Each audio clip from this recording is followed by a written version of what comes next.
You're listening to a production of SportsLink Digital Radio.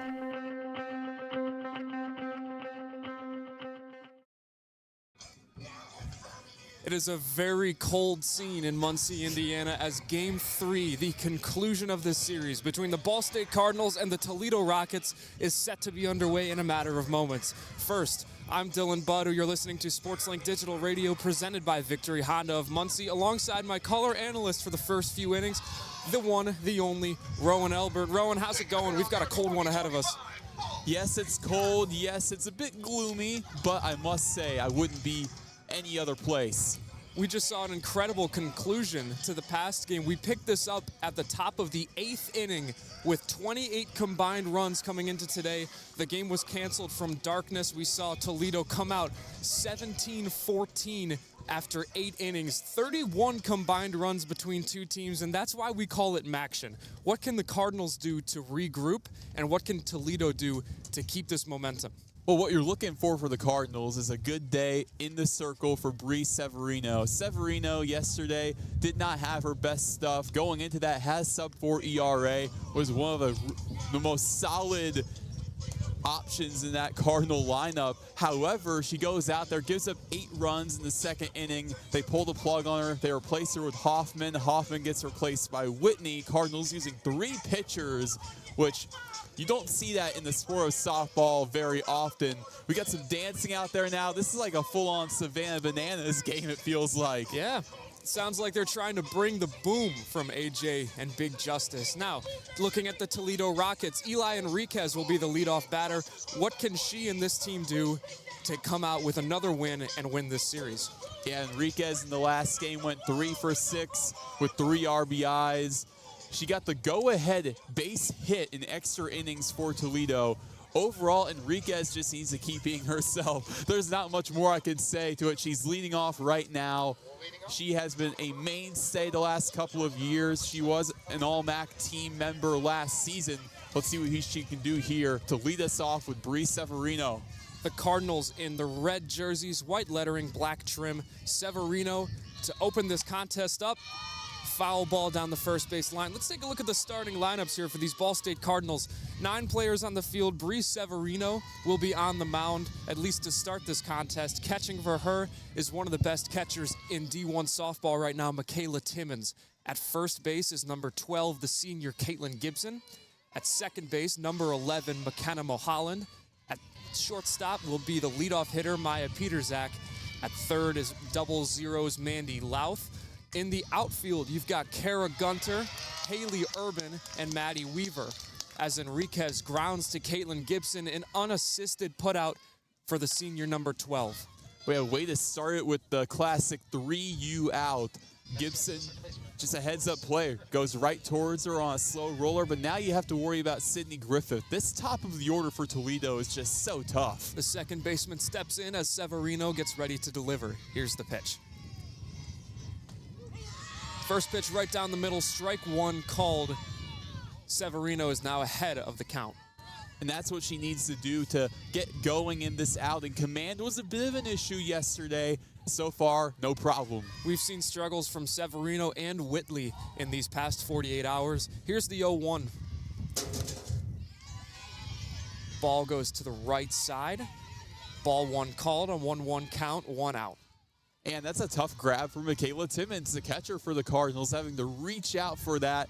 She left yesterday's game with an injury. Good to see her back out there for game 2. Certainly, the impact she brings on this team is incredible. Here's the 1-1. Inside, right to the knees of Griffith. Ball 2 is called. Got a 2-1-1 count here ahead of us on a cold Muncie environment. Big turnout, a lot of fans here, Roen. Of course. Opening weekend here at Ball State Softball Stadium. You gotta love it. A great environment for a chilly Saturday. Grounder hit to the left side. Louth to Gibson. Tough throw. Gets it to go. 2 outs now for the Cardinals in the top of the first. Trying to go 1-2-3 here, but in comes Vanderluck, the center fielder, number 22. That's Kendra Vanderluck, excuse me. Yeah, because right there, Mandy Louth at third base. She has been so good with the glove for the Cardinals. Now you go to Vanderluck, who has been, again, very tough for Toledo, especially this weekend. An OPS of 755, but a slugging percentage of 417, 8 RBIs, 2 home runs to her name. As that first pitch comes in with a ball, it's going to be a 1-0 count. Both home runs were on March 14th against Western Michigan, but she's someone that's a really big power hitter. We saw her in her last at-bat swinging for the fences. Here's the 1-0. Looked like she wanted to go around on that. Doesn't. Strike is still called. Got 1-1 count. Yeah, that was in on the hands. I get what she was thinking. I think she was expecting a bit more movement on that pitch. Nonetheless, a 1-1 count. Severino stands in and delivers. Another inside pitch right to the knees of Vanderlugt, similar to that one we saw against Griffith. Now it's a 2-1 count. Oh, and you can hear that wind now. It's blowing out to the right, so for any kind of lefty like Eli Enriquez for Toledo, it would be very helpful. Big swing from Vanderlugt, goes into the stands. Looks like a souvenir for the fans. A lot of hoods up, a lot of hats, coats, blankets galore. Including you. You've got the hat. Yeah, 4 layers on top here, Roen, 2 on the bottom. Well, my hair is a layer of its own. Yeah, tried to come prepared here, but still to no avail. It's a wind tunnel up on this broadcast. The 2-2 count from Severino. Swing and a miss from Vanderlugt. Timmons gets it to Gibson. Cardinals go 1-2-3 to open up this contest. Great showing from Severino and a great start from this team. Yeah, that's just what the doctor ordered for the Cardinals. Brianna Severino with some of her best stuff right there, building that nice tunnel on Vanderlugt, just dropping even more and more until she ended up getting the chase. Well done by Severino. Well done from these Cardinals. We're going to take a quick break as Toledo's defense warms up. Due up for the Cardinals, Maya Petersak, the shortstop, Michaela Timmons, the catcher, and Ella Whitney, the designated player. We'll come back after 60 seconds. You're listening to SportsLink Digital Radio, presented by Victory Honda of Muncie. Whether you're getting ready for the big game or getting ready for the workday, you always want to start with confidence. Cintas has the essential products and services to help businesses provide a clean, safe environment for their employees and customers. With routine restocking of essential cleaning, hygiene, and safety supplies, on-site cleaning, professional uniform laundering, and testing and inspection of fire equipment and systems. Give everyone the confidence they need to start their day. Visit Cintas.com and get ready for the workday. The Hampton Inn of Muncie is the official partner of Ball State Athletics. Ask about our Ball State special, available to all Cardinal fans. The Hampton Inn is one of Muncie's finest hotels. Come enjoy our free breakfast, free Wi-Fi, and fresh Hampton beds waiting for you. Less than a mile away from Ball State campus. Don't forget to ask about our Ball State special. Search Hampton Inn of Muncie online at munciesuites.hamptoninn.com. At munciesuites.hamptoninn.com. No liner to bring us back in as Maya Petersak steps up to begin the bottom of the first for these Cardinals. I'm Dylan Budd alongside my partner in crime, Roen Elbert. The Cardinals are facing the Toledo Rockets today in Game 3 of a series lasting 2 days. 0-0 still, bottom of the first. There's a little bit of discussion is going on with the officials right now. And that was what we saw yesterday. There was a lot of umpire meetings. As a matter of fact, there were so many that a fan yelled, "Stop with the meetings." Maya Petersak, as you heard, will take the batter's box. Pitching for the Rockets right now is Kylie Graham. Had a lot of time yesterday. She gets the start today as strike 1 is called. Petersak on the day in the last game ended up going 1 for 4, but overall, she has been a solid bat, especially being in the leadoff spot. Really her first year getting consistent starting time with Ball State. Ball drops into the dirt, bounces into the catcher Barbato's hands. 1-1 count. Let's take a look at this Toledo starting lineup. Eli Enriquez leads off at the shortstop position. Pitching is Kylie Graham. To catch is Maris Barbato. First base is Madison McKay. As the 1-1 pitch is delivered. Third to first. Nice little 5-3 play.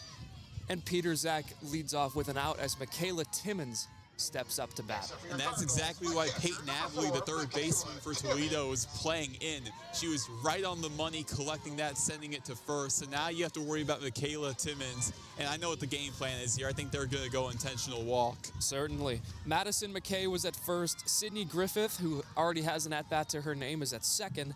Third is Abilene, as we just mentioned, as Timmons lines one down the left side. Foul called, 0-1 for Timmons. In the outfield, we have Samantha Bolding in left. We've got Kendra Vanderlucht in center. And then in right is Eliza Maloney. The designated player is Aubrey Miller wearing number 11. We will see her at the cleanup position as Timmons gets back in the box for the 0-1. I can't believe they let her swing. I'm surprised. The 0-1 from Graham. Timmons eyes it down, gets it into right center. Thought about going to second, gonna stay at first. Single for Michaela Timmons. Up now will come Ella Whitney, the designated player. She's had a lot of time at the mound for the Cardinals in these past few days, Roen. Not getting the start today, but a lot of playing time for her. And with the way Severino is pitching, knock on wood, she could go the whole way through, but there is a chance we could see Whitney in a bullpen capacity like we've seen 7 other times this year. Timmons is signaling to, it looks like Whitney, some sort of downward motion. Timmons does such a great job of stealing bases, we could potentially see that here. Yeah, she has over 10 on the season. It's the definition of being a 5-tool player, Dylan. Especially with an on-base percentage, which is 3rd in the nation. The 1-0 from Graham falls short, 2-0. Whitney is now ahead of the count, 2-0. What we're seeing from Ella Whitney is just both sides of the ball being elite. All season, Whitney has been great. .316 average going into this contest. An incredible acquisition from these Cardinals from FIU, as that one is laced down the third base line. Throw is made to second. Timmons is out after a bit of a collision with the second baseman Griffith, but into the dugout she goes as Whitney stays on first. You got Whitney on first with the fielder's choice. That was a pretty solid play yet again from Abilene, having the heads-up play, knowing to send it to second. Timmons almost beat that out, just showing the speed that she has. Looks like Helen Pena is going to an official to have a conversation about the collision on second base. I wonder if she's debating the collision, maybe the base path that Timmons took. Right now, Timmons is not in the dugout yet, talking to McKenna Mulholland, who's here at the cleanup spot. She had a grand slam yesterday, Roen. Great showing from her in this series. Mulholland went into this weekend series without a home run this season. Now going into today, she has 2. Yeah, her first one was a solo shot, I believe, and then the second one in game 2 was a grand slam to take the lead in part from that 12-run 5th inning that we saw. A lot of explosive offense from both sides. 31 combined runs in game 2 between these two teams. Incredible offense from both sides. Amazing showing and a lot of action for the fans. It was a football score by the end of this. 17-14, couple touchdowns and a field goal. A lot of scoring. Perfect way to describe it, but also defensively, let's not forget Mulholland had the game-winning play in game 1, the game-winning double play that she turned all by herself at second base. Yes, she did. Able to catch the line out, put her foot on second base, game over. Here she is, stepping up for the first at-bat of this contest. Got a runner on first in Ella Whitney. Kylie Graham is the one on the mound. 2 outs, she delivers. First pitch, fans don't like it, looked a little bit outside, but strike 1 call nonetheless. The 0-1 from Graham, she distributes. Hey, I love when they're loud, I love when they're rowdy. It's a packed house today. When fans don't like the call, man, they will be apparent about it. That one almost looked like a strike from here, but that one's called a ball. I wonder if the official's making up for the call. Yeah, just a bit upstairs right there. Now we're even, I guess. Graham checks her wrist and delivers the 1-1. Strike 2 called. Again, complaints from these fans. Mulholland was eyeing it down an extra beat, but 1-2 called. Some of our papers are flying around in this outside broadcast booth on a windy day. Good save by Roen Elbert. Shot into left center from Mulholland. Whitney goes to third. It's still at the wall. Whitney's coming home. The throw from Enriquez to the catcher, Bobato. She's safe. Mulholland at the cleanup position with an RBI double to put the Cardinals ahead. Man, you can't write it any better right there.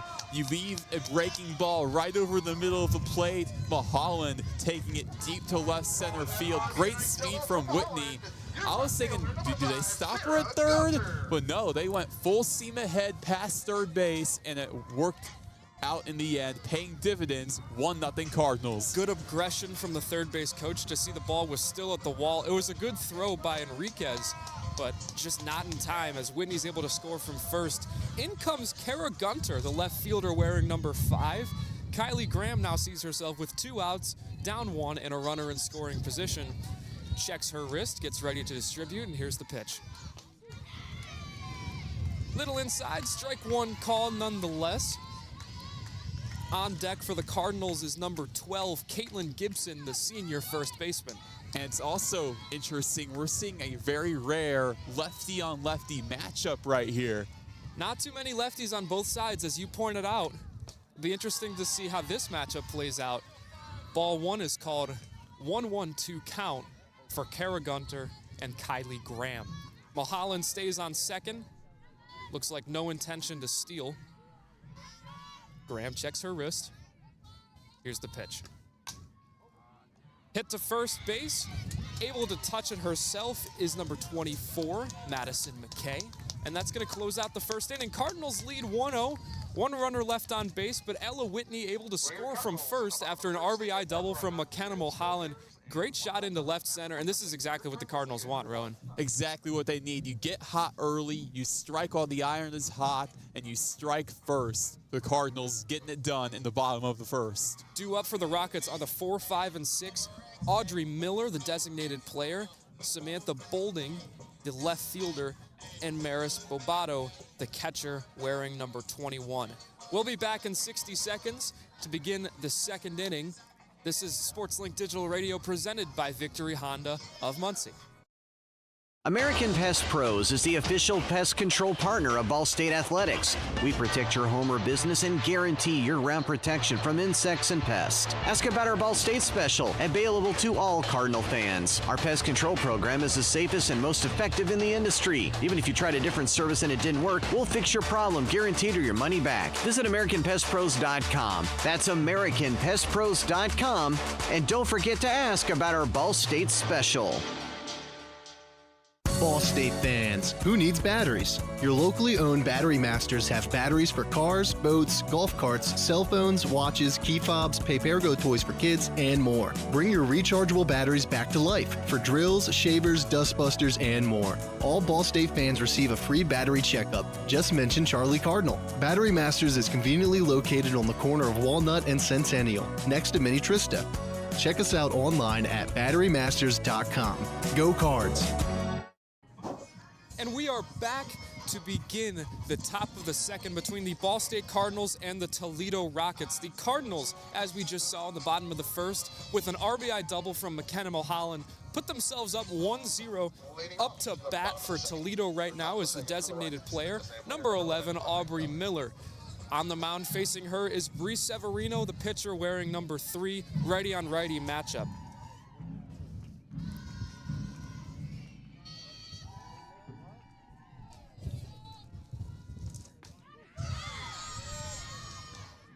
Great job by Severino right there, biting the outside part of the zone to Audrey Miller, the freshman designated player. Toledo, the one thing I will give Coach Bracamonte credit for is the amount of freshmen she brought in. Strike. No, a ball is called there, excuse me. 1-1 count for Severino. Looked to be right down the stripe, but not too good of an angle from here in our broadcast booth. I had the same reaction. Severino. The 1-1, she delivers.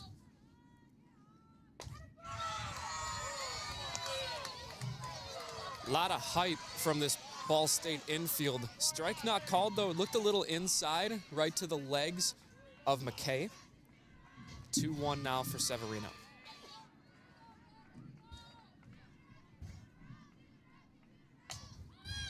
That ball's laced up. Mulholland able to track it down and enter the outfield. Slick catch from her. She's been great from the field all year, and another play for her resume. Man, that was the opposite of routine. Going out to right field, I thought that was Maddie Weaver's ball, honestly, but Weaver was a bit behind. She was playing back to a pretty solid power hitter in Miller, so Holland had to get it done at second base. Able to track it over the shoulder, and now a play from the bat and from the field from Holland. Here comes Samantha Bolding, the left fielder at the 5 spot. Again, hype from the infield, hype from the fans, but no strike is called. One fan goes, great pitch, Bree.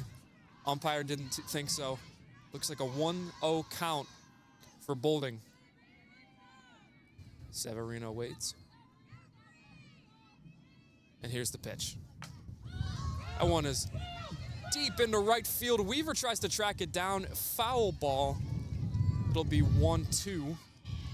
Something to monitor today out in right foul territory more often than left. There were issues with the fence here kind of coming open where they had to stop play and push the fence back in, because you can't have that, because that's in the playing surface and you can't have any kind of obstruction there where a player could easily harm themselves there. Certainly a little bit more space there for opportunity, but also for error. Severino, the 1-1. Another hit goes over our heads and into the parking lot. Hopefully all cars are okay. I parked pretty close, so I'm a little bit worried. It's all right. I see my car. No harm done. I think for yours, it would have to be an absolute moonshot to land on your vehicle. Yeah, that's going to have to take a far ball left side. That pitch is in the dirt on the left, 2-2 called. Again, giving credit to Bracamonte and the Rockets having another great freshman, Samantha Bolding, developing her already off the jump with a 328 average. Inside ball is called. Full count now for Severino and Bolding. What I thought was interesting there, that was about an inch away from nailing her on the foot, but I guess it just nailed her as it hit the dirt first and then on the foot. So now a full count, Severino. This is a big pitch. Curious to see how this plays out. That one's lined into center. Catch is made by Urban for out number 2. What a grab by Haley Urban, having a breakout season, not only with the bat, but also in the field. Right there is a perfect example. A line out to center, now 2 up, 2 down here in the second. It's good to see her healthy again. This is a girl who, as we found out on your interview for Inside the Chirp, one of our segments for SportsLink, she's broken her same foot 6 times. It's great to see her out there and healthy and succeeding for this team. Strike 1 is called for Maris Bobato, the catcher. Yeah, it was one of those things, like, you do research, all of that, you find out the little things, but you never know about something like that until it blindsides you there, and that was an interesting story. It's a great story. The 1-0 becomes 2-0 after a low inside pitch from Severino. Severino behind in the count and one she'd really like to get back. 2 outs, able to bring this home. If she can get some strikes, get some contact here. Here's the 2-0 she delivers. Strike 1 called, much to the chagrin of the infield. 2-1 count now for Severino. And there's a new word now in my vocabulary right there. Gotta love chagrin.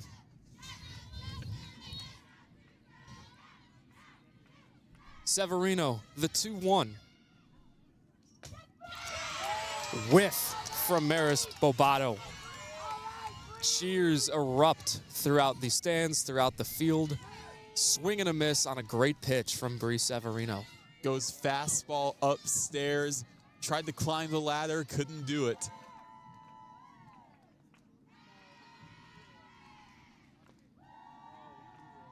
It's the 2-2. Over the strike zone and to the outside for 3-2. Tried to get Bobato to chase, unable to do so, a little too far outside. Again, building that pitch tunnel right there. you're going to go more and more outside trying to get that chase, especially with 2 strikes. Full count for Severino. She delivers that shot into shallow right. Catch made by Weaver. Able to track it down to close out the top of the second. Wow. 6 up, 6 down through the first 2 innings. The Cardinals are rolling defensively. And great fielding play from Mulholland, from Weaver. They've done an outstanding job. And as we said before, this is still very ideal circumstances for the Ball State Cardinals. Yeah, 1-0. They're going to need the run support, but the first inning they had no problem with that with McKenna Mulholland bringing the boom with that double. Due up for the Ball State Cardinals will be number 12, the first baseman, Caitlin Gibson, the center fielder who made that slick catch, Haley Urban, and Maddie Weaver. Another great fielding play from her in right. We're going to take another 60-second break, as we find the top of the second ending and the bottom imminent. This is SportsLink Digital Radio presented by Victory Honda of Muncie. Today we have 2 very special guests on our program, introducing Lem and Lime. Hello. For Starry Lemon Lime Soda. Thanks for having us. What is Starry Lemon Lime Soda? It's a crisp, clear burst of lemon lime flavor, and it's caffeine-free. Between us, one of you must be a little more important to Starry than the other. Who is it? We're both important. So it could just as easily be Starry Lime Lemon Soda. No, that doesn't sound right. Oh, I like it. So you saying hip-hop could be hop-hip? Works for me. Starry Lemon Lime Soda. Starry hits different. The top of the second is upon us as the Ball State Cardinals face the Toledo Rockets in Game 3 of a 3-game series. You're listening to SportsLink Digital Radio, presented by Victory Honda of Muncie. I'm Dylan Budd, alongside the color analyst Roen Elbert. And up to bat is Caitlin Gibson. She's got an incredible story. You see the bows in her hair, the white, the purple, and the green, all representing things that she loves. The white is a Bible verse, Matthew 28:20. The green represents her mental health. And the purple represents her stepdad, who got her into the game of softball and kept her in the game of softball. Such a big impact on her life. It's cool to see how she is representing the people she loves, the things she loves. And that's symbolism at its finest. Out there on the softball field, having all of those things that she loves right there with her as she's up the bat. A lot of times these players will have a purpose. It's more than a game, and Gibson is someone that can be an example of that. Gibson's first pitch goes off her left leg, foul called, strike 1. This is a really underrated part of the Cardinals order. You got Gibson, Urban, and Weaver due up. These are all very underrated hitters, and when the time comes, they can strike hard. Gibson had a home run yesterday, a 3-run shot to ice the game, as the second pitch goes over her head for ball 1. She had a 3-run shot to ice that 13-8 victory. There was another score later on, but only her second home run of the year went deep to left field. Able to see her mom, her sister, her dog afterwards. A great moment for her. The 1-1 is lined down the third base line, called foul, 1-2. Yeah, I was there watching that moment. I've never seen a dog excited to see a person ever, that excited ever to see a person, and there we go, right there. The 1-2 for Gibson awaits. Graham to deliver. Lefty on righty matchup here. And the first out in the bottom of the second inning. Gibson gets one over the head of the third baseman, Abilene. Goes for second, and she is safe at second for a leadoff double for these Cardinals. There you go right there. Caitlin Gibson showing off the energy at second base. That's a great way to start this second inning for the Cardinals. Does a little dance. Not only is she a great player, statistically, she's a great player for the intangibles. She's someone that brings a lot of energy to this team, a lot of happiness, and a lot of fire. It's a girl that people will play for, and she's doing such a great job with that. Here comes Haley Urban, the center fielder, wearing number 9. First pitch is a passed ball. Gibson advances to third. Bobato unable to reel it in. 1-0 count. Runner in more prime scoring position now, Roen. Yeah, the sac fly is in play now for Haley Urban and the Cardinals.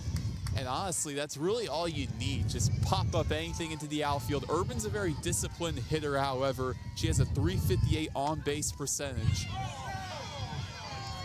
Strike one is called, and once again, fans are not liking this official's decision-making. Because Urban, she has a really good eye for the strike zone. That one dropping just a little bit too much.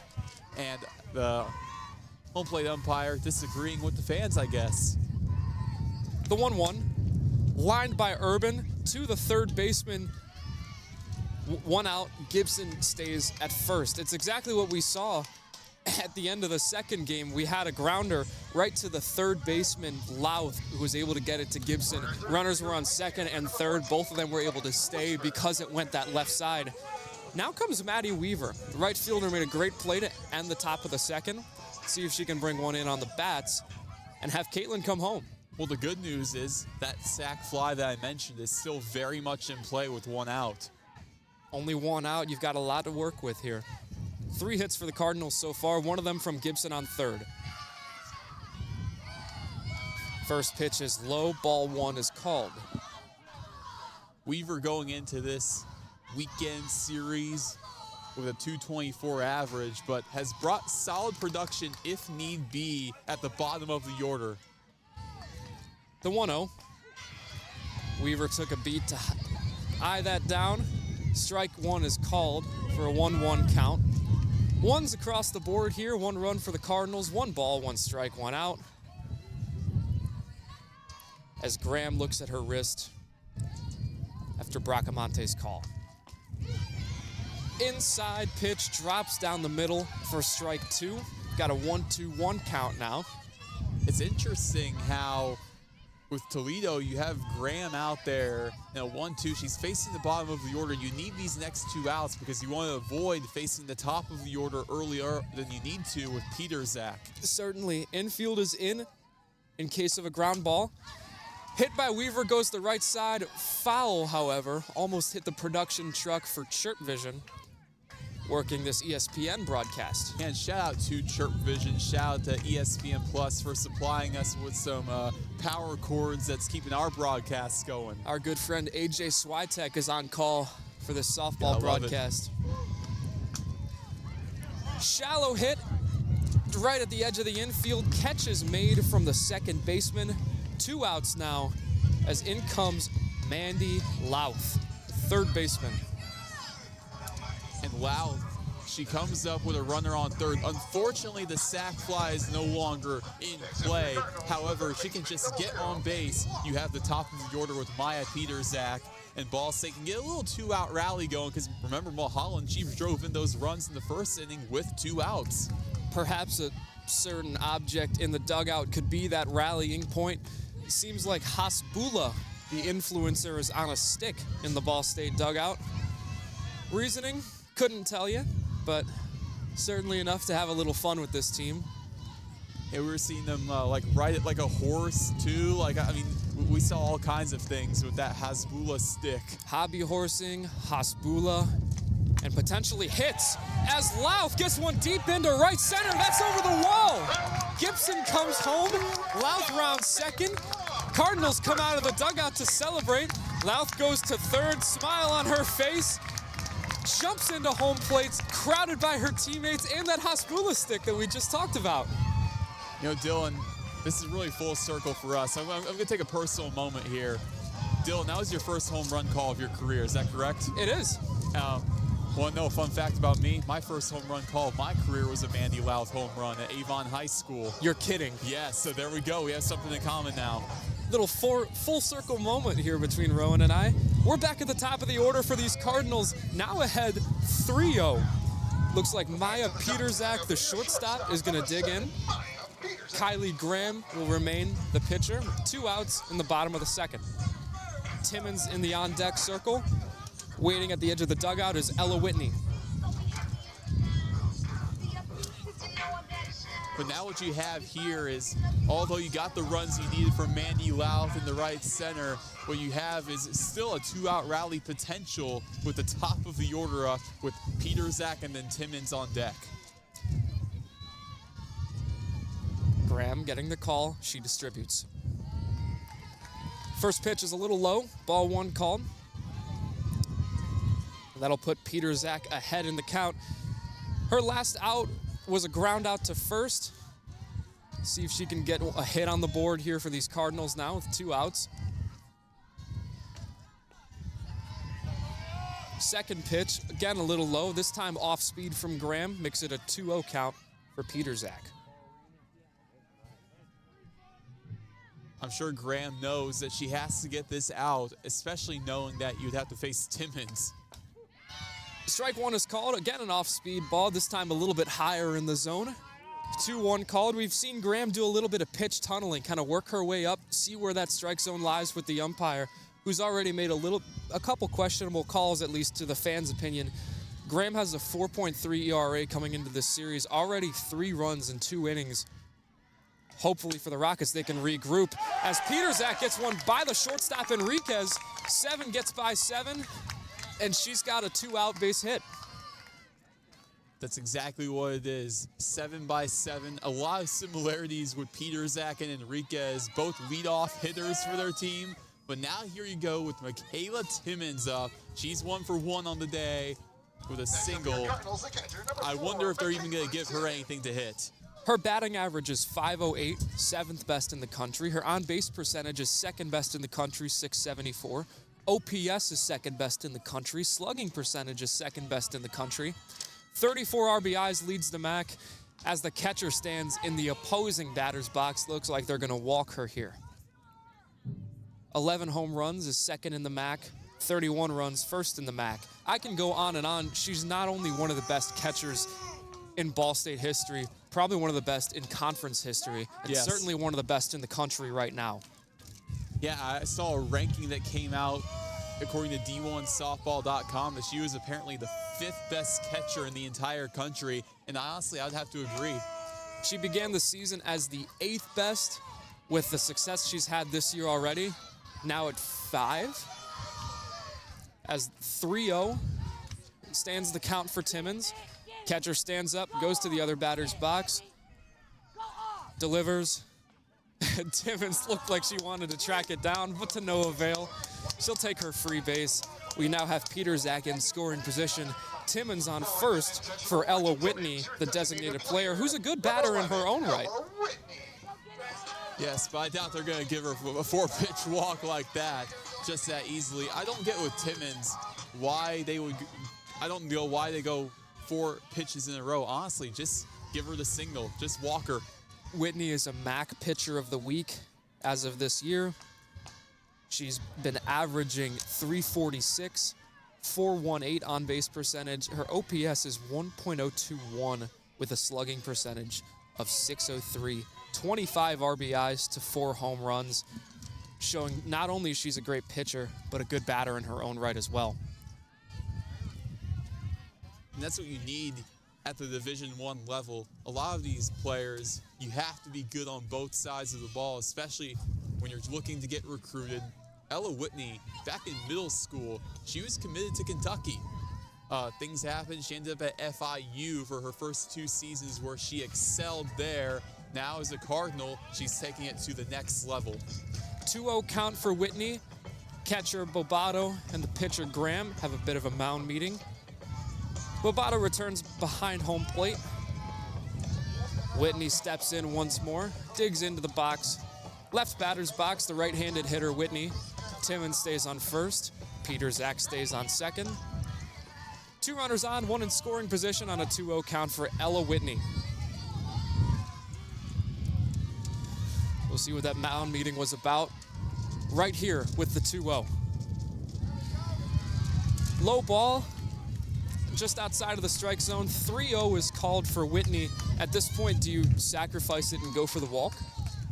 At this point, I think you kind of have to. Bases could be loaded now for McKenna Mulholland, who has been great so far. Strike one is called. Able to get back in the count is Kylie Graham. But McKenna Mulholland already has an RBI double in this contest, able to bring Whitney, who's at home plate right now, able to bring her home from first. So Whitney's a dangerous hitter, but so is Mulholland. She's been hot as of late. Hit from Whitney goes down the left side, foul called, full count now for Graham and Whitney. Two pitchers facing off now. And Mulholland, she has the hot hand, to say the very least. That's the big thing. You have to get Whitney on base for her to continue this hot streak in the bottom of the second. Even if Whitney doesn't get this pitch here, Mulholland is a solid leadoff option, so she'd essentially be a leadoff hitter in the bottom of the third for these Cardinals. The 3-2, Whitney gets it in deep into left, but the catch is made by Samantha Bolding. Looked like it had a little bit of a pop to it, but Bolding able to track it down and make a nice catch. 2 runners left on base, but the Cardinals still up 3-0 after 2 innings. That was one of the best innings of Cardinals softball that you'll see right there. Great overall team effort. Mandy Louth with a cherry on top to make it 3-0. We're going to take 60 seconds as we get to the top of the third. You're listening to SportsLink Digital Radio, presented by Victory Honda of Muncie.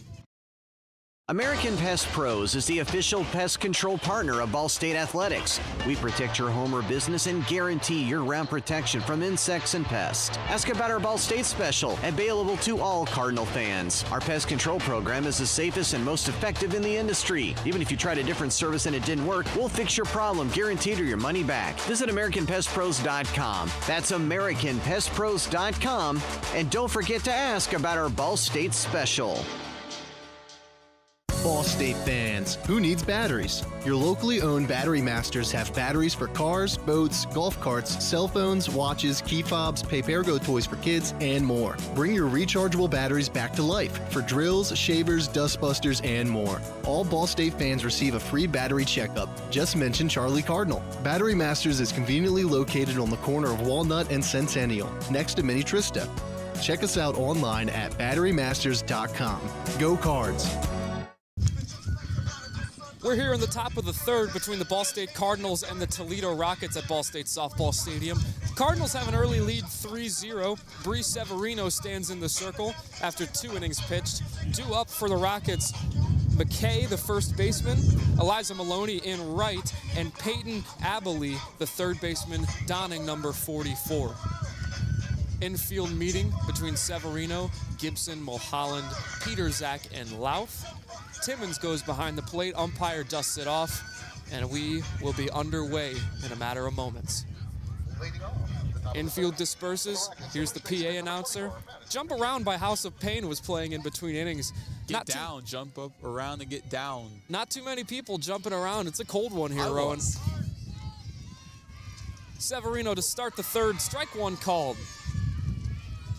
And on that bottom corner to McKay, that's a really good location to start us off. I wonder if this is where Severino builds the tunnel, or do we proceed later on in this at-bat? We see right now with the 0-1 from Bree Severino. Inside pitch, called a ball. Looked a little high as well. The 1-1, it is for Severino and Madison McKay. Yeah, that fastball just blowing right by her in a 1-1 count. Let's see what she goes with here. McKay has 9 RBIs on the year as she lines one to Louth. Louth unable to grab it. Peterzak able to corral it in, but not in time, as a hit is in for Madison McKay. Averaging .236 coming into this contest, an OPS of .585. 9 RBIs, has herself a base hit. Here comes number 12, Eliza Maloney. She's in right and at the 8 hole for the Rockets today. Averaging .250 with an OPS of .643. 2 RBIs, but 4 home runs on the year. Bit of a discussion right now between manager Jessica Bracamonte and the officials. Potentially could have a pinch runner step in here. Looks like that's exactly what we get. Marissa Warren, who we saw pinch run twice yesterday. Looks like that'll be the case. A lot of pinch running reps, very fast player, but only 12 at-bats on the year and an OPS of under 300. 236 coming into this contest. Able to provide some speed on the bases, though. First pitch from Severino to Maloney is inside for ball 1. No, Maloney there, a really solid take on the inside, but now you have a bit more speed on the base pads. This is interesting for Toledo here in the top of the third. And Maloney is faster in her own right. 5 stolen base attempts, 4 of them to her side as she hits one shallow towards the infield. Peterzak able to bring that in for out number 1. Warren stays at first. And here comes Peyton Abili. So now, with Abili stepping into the box with Warren on first, they can still keep this going, but the Rockets need to get her aboard in the 9-hole to set up Eli Enriquez at the top of the order. Abile has 2 RBIs on the year with an average of .271. True freshman from Oregon. Sees a ball way outside. 1-0 count for her. Severino looks at her infielders, returns to the circle, and is ready for the pitch. Warren in a track stance, getting ready to potentially steal and get to second. Attempt at a bunt goes too far right. Little up and on the wrong side of the first base line. Gibson brings it in on a 1-1 count now for Severino. Yeah, that time just a little bit behind on it. It would have been a really good place bunt on the right side. Personally, I know it's hard, but maybe more off towards the left. That way Warren pretty much has nearly a guarantee with her speed to get to second. Certainly. Gibson comes in, Louth comes in. Abile swings, goes to the left for a foul. 1-2 now for the true freshman.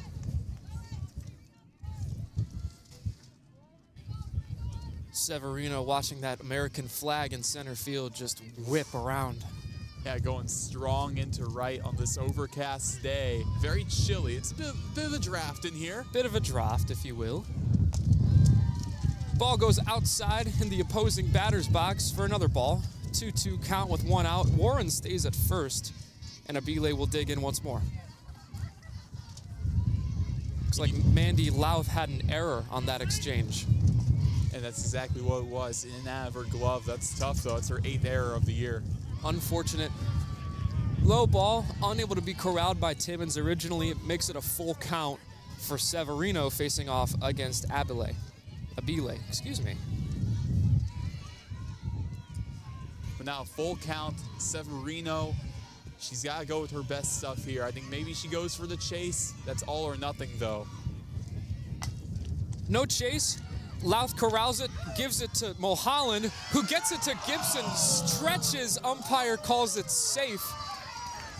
Great stretch from Gibson, unable to turn 2 though.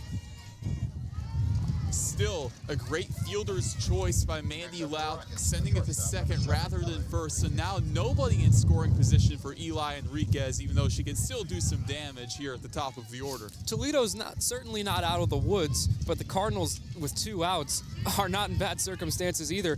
Here comes Eli Enriquez, shortstop earlier today, 0 for 1 on the day. Low ball, Timmons can't bring it in, ball 1. But overall, Eli Enriquez, the past 2 seasons, ever since transferring from Sierra College, has been one of the best, if not the best hitter in the lineup for the Rockets. Severino's pitch, outside for ball 2. Really, Enriquez last season, despite the Cardinals getting the win over Toledo in the MAC tournament, she was giving them some problems. Enriquez was on that All-MAC tournament team alongside a Ball State Cardinal and McKenna Mulholland. This is one of the few times we'll see a lefty in the right side batter's box. Not too many lefties on either starting lineup here. Severino dishes to the southpaw. Her hit goes left, just foul. Gunter able to bring it in. Gets it to Peterzak. 2-1 count for Severino and Enriquez. And yeah, that is a very rare occurrence. You see it with Kara Gunter on the Cardinals' end, and now you see it with Enriquez on the Rockets' end. Let's see what she does in a 2-1, which is a 2-1 count is what I like to call the clean slate count. Severino, the clean slate. Enriquez gets it into center. Urban able to bring in that catch. Nice shot from Enriquez, but even better play from Urban to close out the top of the 3rd. Cardinals still lead 3-0. 1 runner left on base for the Toledo Rockets. And we're going to take another 60 seconds just to take a little break between the top and the bottom of the 3rd. Due up for the Ball State Cardinals, Maya Peterzak, Michaela Timmons, and Ella Whitney. Oh, excuse me. No, this is McKenna Mulholland, Kara Gunter, and Caitlin Gibson. It should be an interesting part of the lineup for the Cardinals. Should be a fun bottom of the third. We're going to take just a short break here. You're listening to SportsLink Digital Radio, presented by Victory Honda of Muncie. American Pest Pros is the official pest control partner of Ball State Athletics. We protect your home or business and guarantee year-round protection from insects and pests. Ask about our Ball State special, available to all Cardinal fans. Our pest control program is the safest and most effective in the industry. Even if you tried a different service and it didn't work, we'll fix your problem, guaranteed, or your money back. Visit AmericanPestPros.com. That's AmericanPestPros.com. And don't forget to ask about our Ball State special. Ball State fans, who needs batteries? Your locally owned Battery Masters have batteries for cars, boats, golf carts, cell phones, watches, key fobs, Papergo toys for kids, and more. Bring your rechargeable batteries back to life for drills, shavers, dustbusters, and more. All Ball State fans receive a free battery checkup. Just mention Charlie Cardinal. Battery Masters is conveniently located on the corner of Walnut and Centennial, next to Mini Trista. Check us out online at batterymasters.com. Go Cards! SportsLink is the official production partner of Ball State Athletics. All the chirp you can handle. All the chirp you can handle continues in the bottom of the third as McKenna Mulholland gets ready to dig in for her second at-bat of this contest. Her first one was an RBI double that saw Ella Whitney score from first and give the Cardinals their first points of this contest. The shortstop will face Kylie Graham, who's now entering 3 innings pitched. Mulholland digs in to the left side batter's box. Cardinals lead 3-0 in the bottom of the third. This is SportsLink Digital Radio, presented by Victory Honda of Muncie. I'm Dylan Budd, alongside the analyst Roen Elbert, who will be taking over as play-by-play at the start of the fourth inning. The first pitch is called a strike, 0-1 for Mulholland. With Graham right now, if this lackluster start continues, don't be shocked if they go to Sophia Knight. Mulholland gets one into shallow left field, brought in by Eli Enriquez. Shortstop making plays all over the field. And what a great grab. Cheating off towards second base, but then she has to go all the way over towards third. That looked like it was Abilene ball at third, but still nonetheless a great grab by Enriquez. The alarm sound on the PA because Kara Gunter is stepping in to the batter's box. Another lefty that we are seeing now dig into that right side batter's box. Graham awaits and delivers. First pitch inside for ball 1. You could feel that wind. Scoreboard has it as 1 ball, 1 strike. Gunter just dug in.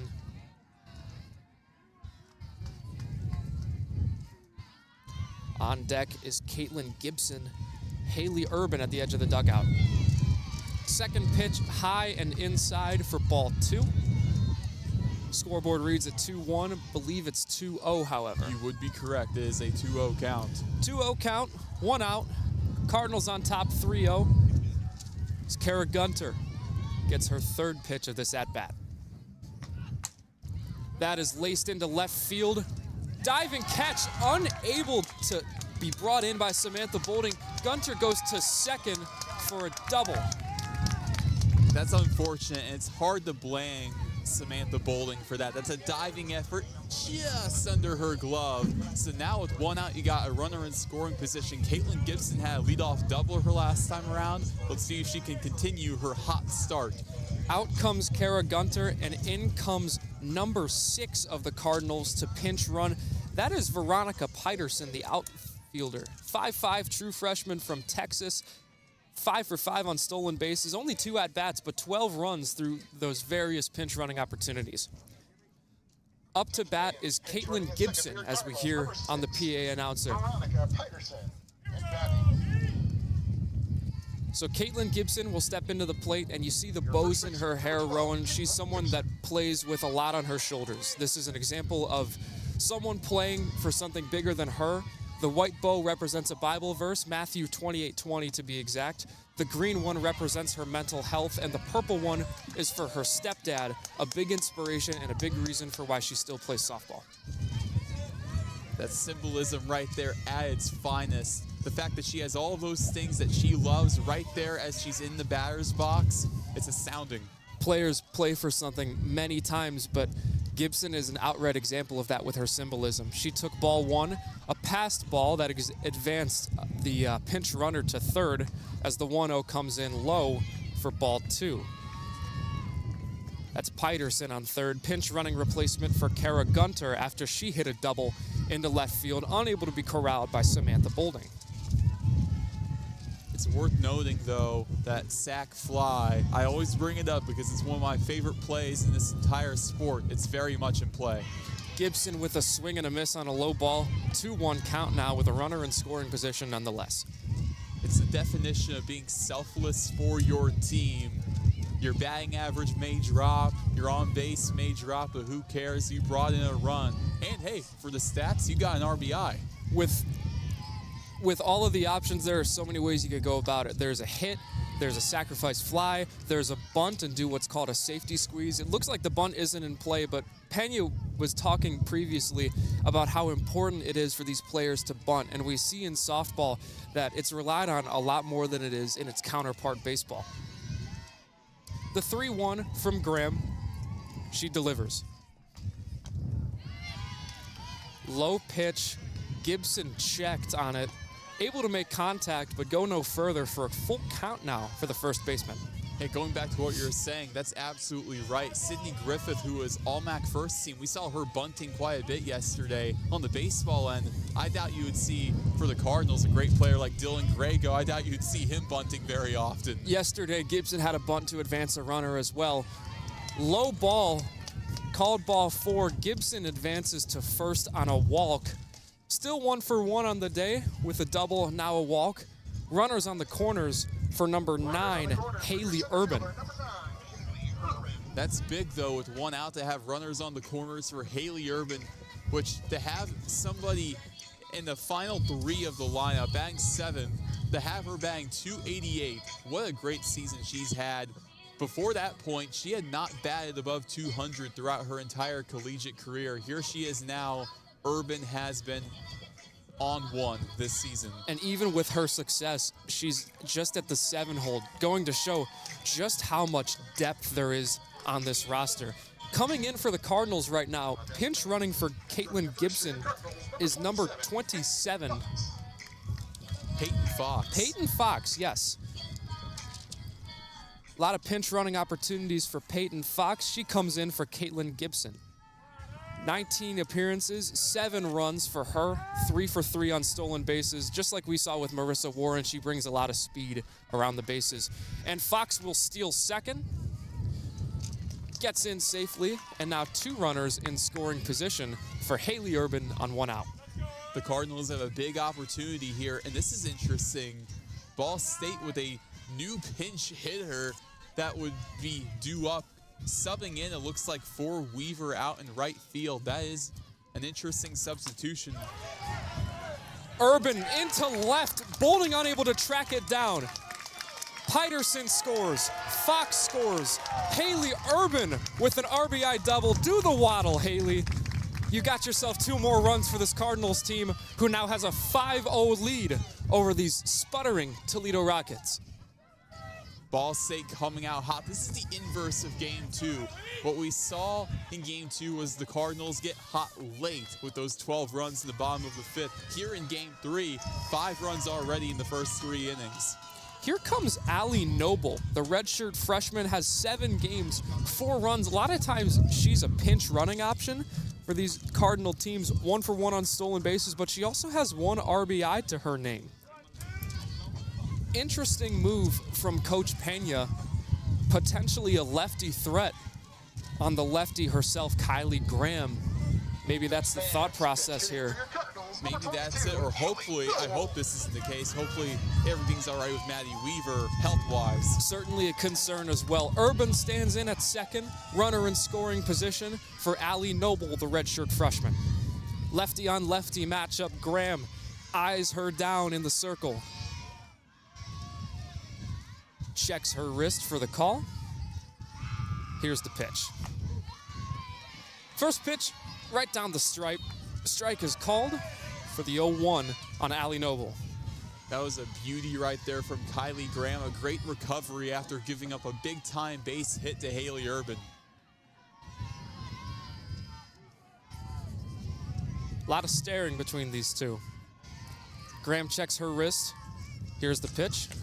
Swing and a miss from Allie Noble. It's 0-2 now for the redshirt freshman. Yeah, she was just on top of that, right below the zone. It was good for Noble to get a nice hack at it, but 0-2, she's going to have to fight hard, maybe be a bit more conservative if something is a little bit outside. But this is what we talked about with wind. As a left-handed pull hitter that Noble is, if she can get a little pop on it, she's able to bring it over the fence. Unable to do so now. Strike three. Bobata wasn't able to bring it in, so she throws to first to get Noble out. In that time, Haley Urban advances to third. So now comes Mandy Louth, the third baseman at the 9-hole, with Haley Urban advancing to third. So now what you have with Mandy Louth, with a runner on third, the Cardinals have an opportunity with striking distance. Urban is in. It's a smart play by Urban. As all the commotion is going to first, she's able to bring herself in to that left side corner. Louth goes around for strike one. Looked like she wanted to check that swing, but went past her hips for the first strike. It is worth noting that the Ball State with a 5-run lead. For the Cardinals to end this game early, potentially, they would have to lead by 8 runs after 5 innings. That is the run rule. The 0-1 goes in. Ball is called. 1-1 with 2 outs. Urban stays on third. Due up for the Cardinals in the on-deck circle is Maya Peterzak. We'd be going back to the top of the order for the third at-bats of each player. That's the last thing Kylie Graham wants. Breaking ball, unable to find the strike zone. Gonna be a 3-1 count now for Mandy Louth. 2-1, excuse me. But remember, last time Louth was in the batter's box, she took it yard. You know, Graham may be a little bit phased by that, but at the same time, let's see if she can figure her out. And it's a testament to the depth that this team has. She's the 9-hole hitter, able to bring one in. 2-run shot for the Cardinals as she now sees the 3-1 count. Need a strike here if you're Kylie Graham. If you're Mandy Louth, got a chance to bring in another runner. Here's the pitch. That's laced into right center. Gonna have to track it down off the wall for Mandy Louth. She goes to second. Urban is safe. Ball is dropped by Enriquez. Mandy Louth with a 2-out RBI double at the 9 spot. Man, she is ridiculous today. That's the least I can say about Mandy Louth. 2 for 2. Now with 3 RBIs to her name, it's a 6-0 ball game. We're back to the top of the order with number 7, Maya Peterzak, the shortstop. As a little discussion is had in the infield with the pitcher. Manager with Jessica Bracamonte with one of the officials right now seems to be the cause of stoppage. I wonder at what point do the Rockets make a change? And I wonder if they go to Sophia Knight, who has been incredible in her 4 years at Toledo. As a matter of fact, it's 8th all-time in strikeouts for the Rockets. We saw her pitch for most of game 1, and would you look at that? Sophia Knight has entered the game for Kylie Graham. Conveniently warming up, here comes Sophia Knight. The pitching call is really interesting if you're a manager at this point. This is game 3. There's been a lot of action, a lot of runs, so many pitches between, especially these first 2 pitchers. Both of them have to be tired, but nonetheless, here comes Knight, the best pitcher that the Rockets have. Hopefully a chance for these Rockets to regroup.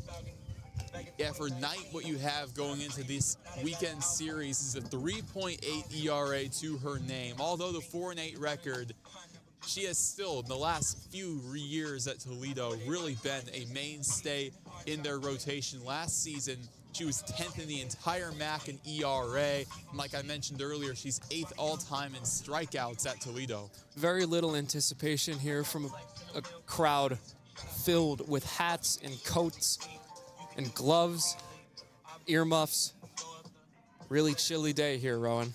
It sure is, and honestly, at this point, I'm starting to feel it less and less with how great of an outing this has been for Ball State. It really gets you off of your feet and really makes you think less and less about the cold. That's always been my mindset.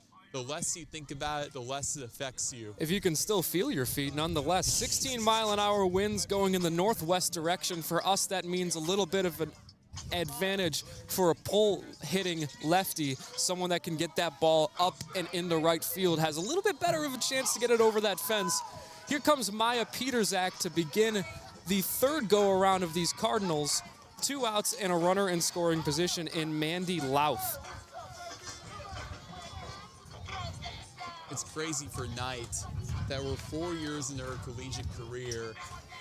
And I mentioned that strikeout total. It's due in large part to the experience she's had throughout the last 4 years. Really, as a freshman, she was their primary go-to option right off the bat from year one. Insane. Certainly has been a very reliable player. Not just good, but consistent and reliable on this team for these Rockets. Still some discussions underway. Bracamonte and the head home plate official disperse.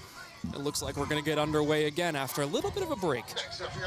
And to quote one fan in the audience, no more meetings. No more meetings, at least for a little while, as Knight begins her first at-bat on this Saturday.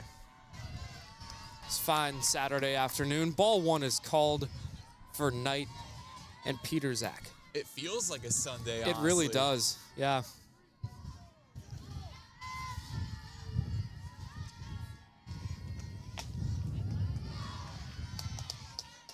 Who loves a little Sunday softball? Yeah. It's unfortunate we're not actually getting a little Sunday softball. It's all right. Free day on Sunday. Spend some time with your family. 2-0 for Petersak as Knight gives her third pitch. Strike 1 called. Little low, but in the zone nonetheless for Maya Petersak. You got Michaela Timmons on deck. Sophia Knight, and this is not to discredit Petersak at all. This is a must get out with Timmons on deck. Your two best hitters were on base and on deck. The throw to McKay, unable to be brought in by McKay. It looks like she'll get an error as Maya Petersak advances from the infield hit off of a drop by McKay. That's been an issue for McKay all season. That's her 5th error of the season. Now runners on the corners for the one and only Michaela Timmons, where I anticipate a walk, because the last time Knight even threw a competitive pitch to Michaela Timmons, you have to go back to yesterday afternoon, and Timmons took a dead center. Intentional walk looks like will be the move for Sophia Knight. Catcher stands up, goes in the opposite box. 2 outs. Will likely have Ella Whitney step in with bases loaded. Bold move from Jessica Bracamonte, but don't know if there's that much better of an option with how good Timmons has been as of late. Look, I know Timmons, she's great, but I think from a mindset thing, if I were a coach, and I'm not saying I would do any better, but I think I would honestly make a statement to Timmons and the Cardinals, and I would give her competitive pitches, and just as a proving ground to say, hey, we're not afraid of you. This is showing me right here, and that's a strike on the outside. What? Timmons dropped her bat, anticipating ball 4. Knight getting a little cheeky, throws a strike. 3-1 count for Timmons. The catcher steps further outside. Now ball 4 is called, bases loaded for Ella Whitney. No, I think it could have been a perfect opportunity to be like, hey, we're not afraid of you. Because what this symbolizes to me, when they're walking her intentionally, I know it's a strategy thing, that's symbolizing fear to me. It's fear of Michaela Timmons, and she's that good. But at some point, especially in a situation like that, you're going to have to play through her rather than batting around her. Here comes Ella Whitney for her third at-bat of the game. First pitch. Right to Griffith, out number 3. 3 runners left on base, unfortunate for the Cardinals, but they can still sit pretty nicely with a 6-0 lead at the end of 3. Oh yeah, nothing to hang your head about at all. Although you do leave the bases loaded, you head into the top of the fourth with quite the advantage. Roen, Elbert, and I are going to be switching hats here. He'll be our play-by-play for the rest of the way. I'll still be here as a color analyst. But for now, we're going to take a 60-second break as the third inning concludes and the fourth inning begins. You're listening to SportsLink Digital Radio presented by Victory Honda of Muncie.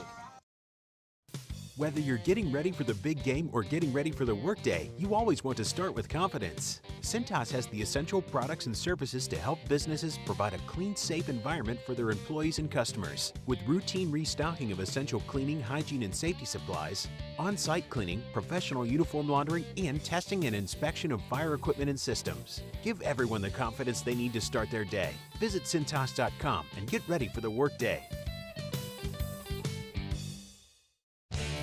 The Hampton Inn of Muncie is the official partner of Ball State Athletics. Ask about our Ball State special, available to all Cardinal fans. The Hampton Inn is one of Muncie's finest hotels. Come enjoy our free breakfast, free Wi-Fi, and fresh Hampton beds waiting for you. Less than a mile away from Ball State campus.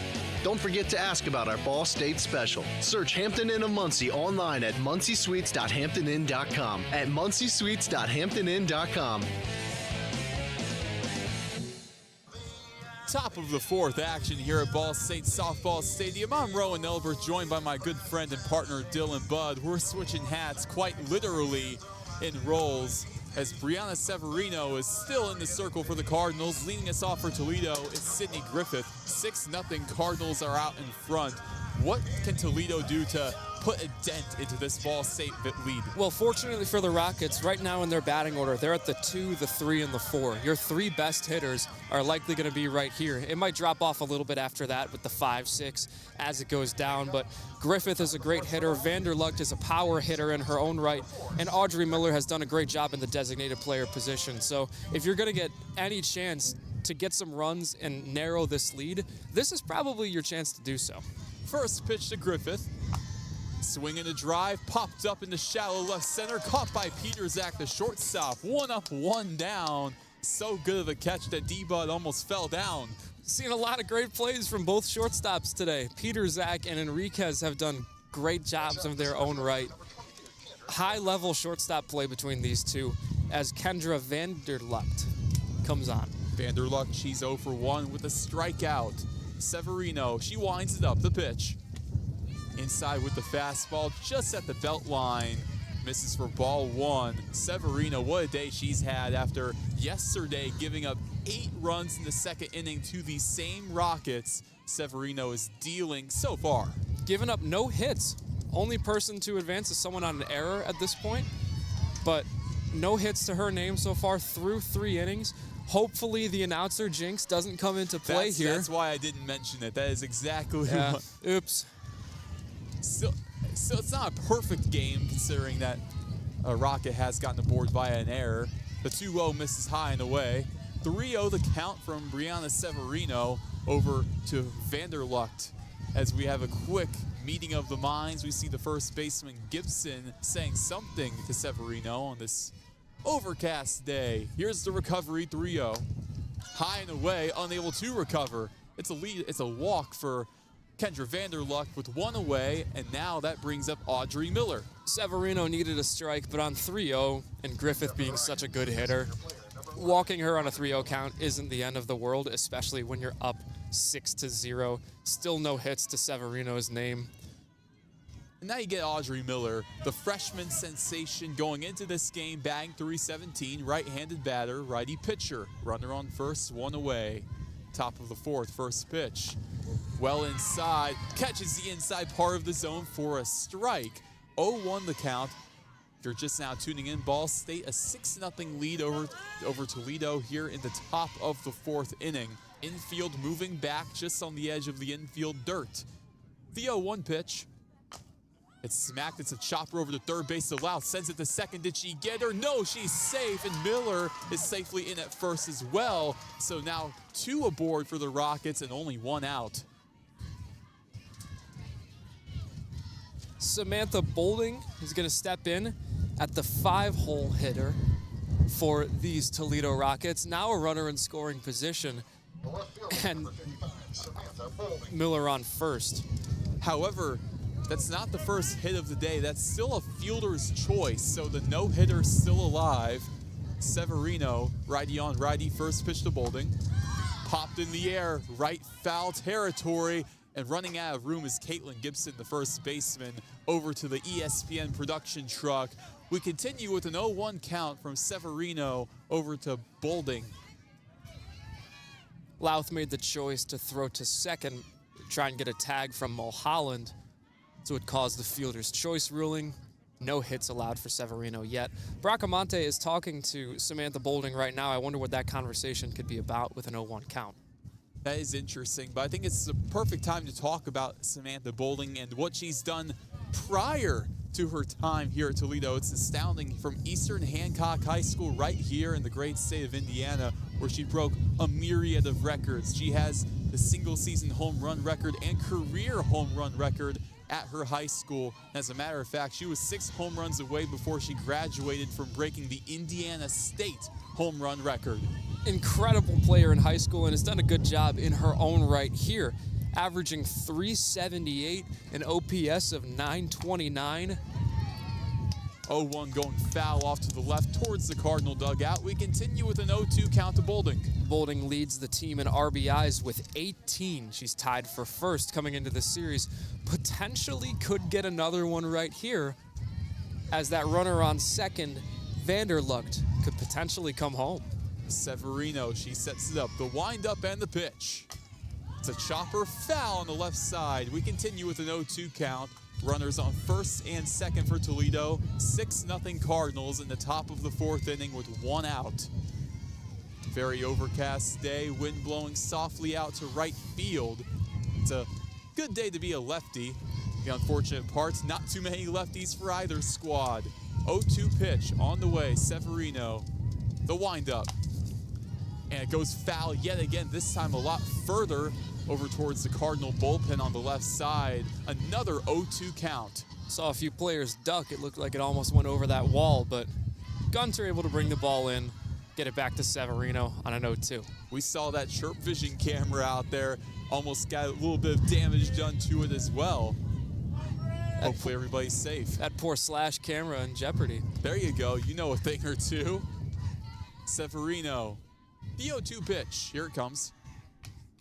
Fouled back behind her just above the backstop. The cage keeping it within. Another 0-2. Look at this, Samantha Bolding fighting hard. It's one of those balls that comes up on the backstop and makes everybody jump. Makes you thankful for the net right there, because our poor Chirp Vision friend here on camera 1 even had a little bit of a flinch back. It looked like it would have come his way without a net there. 0-2, she gets the chase. Severino with the K, 2 away here in the top of the 4th. What a pitch by Severino. We've seen how good of an arm she is and how much velocity she has on those fastballs, but we don't really talk about her off speed. And that pitch right there, nice little curve on it, able to drop right in the nick of time, make the chase happen for a strikeout on Severino's part. Severino deals with runners on first and second. The first pitch. Barbado pops it foul on the right side. We begin 0-1 to Maris Barbado, a right-handed batter. Barbado is 0 for 1 on the day.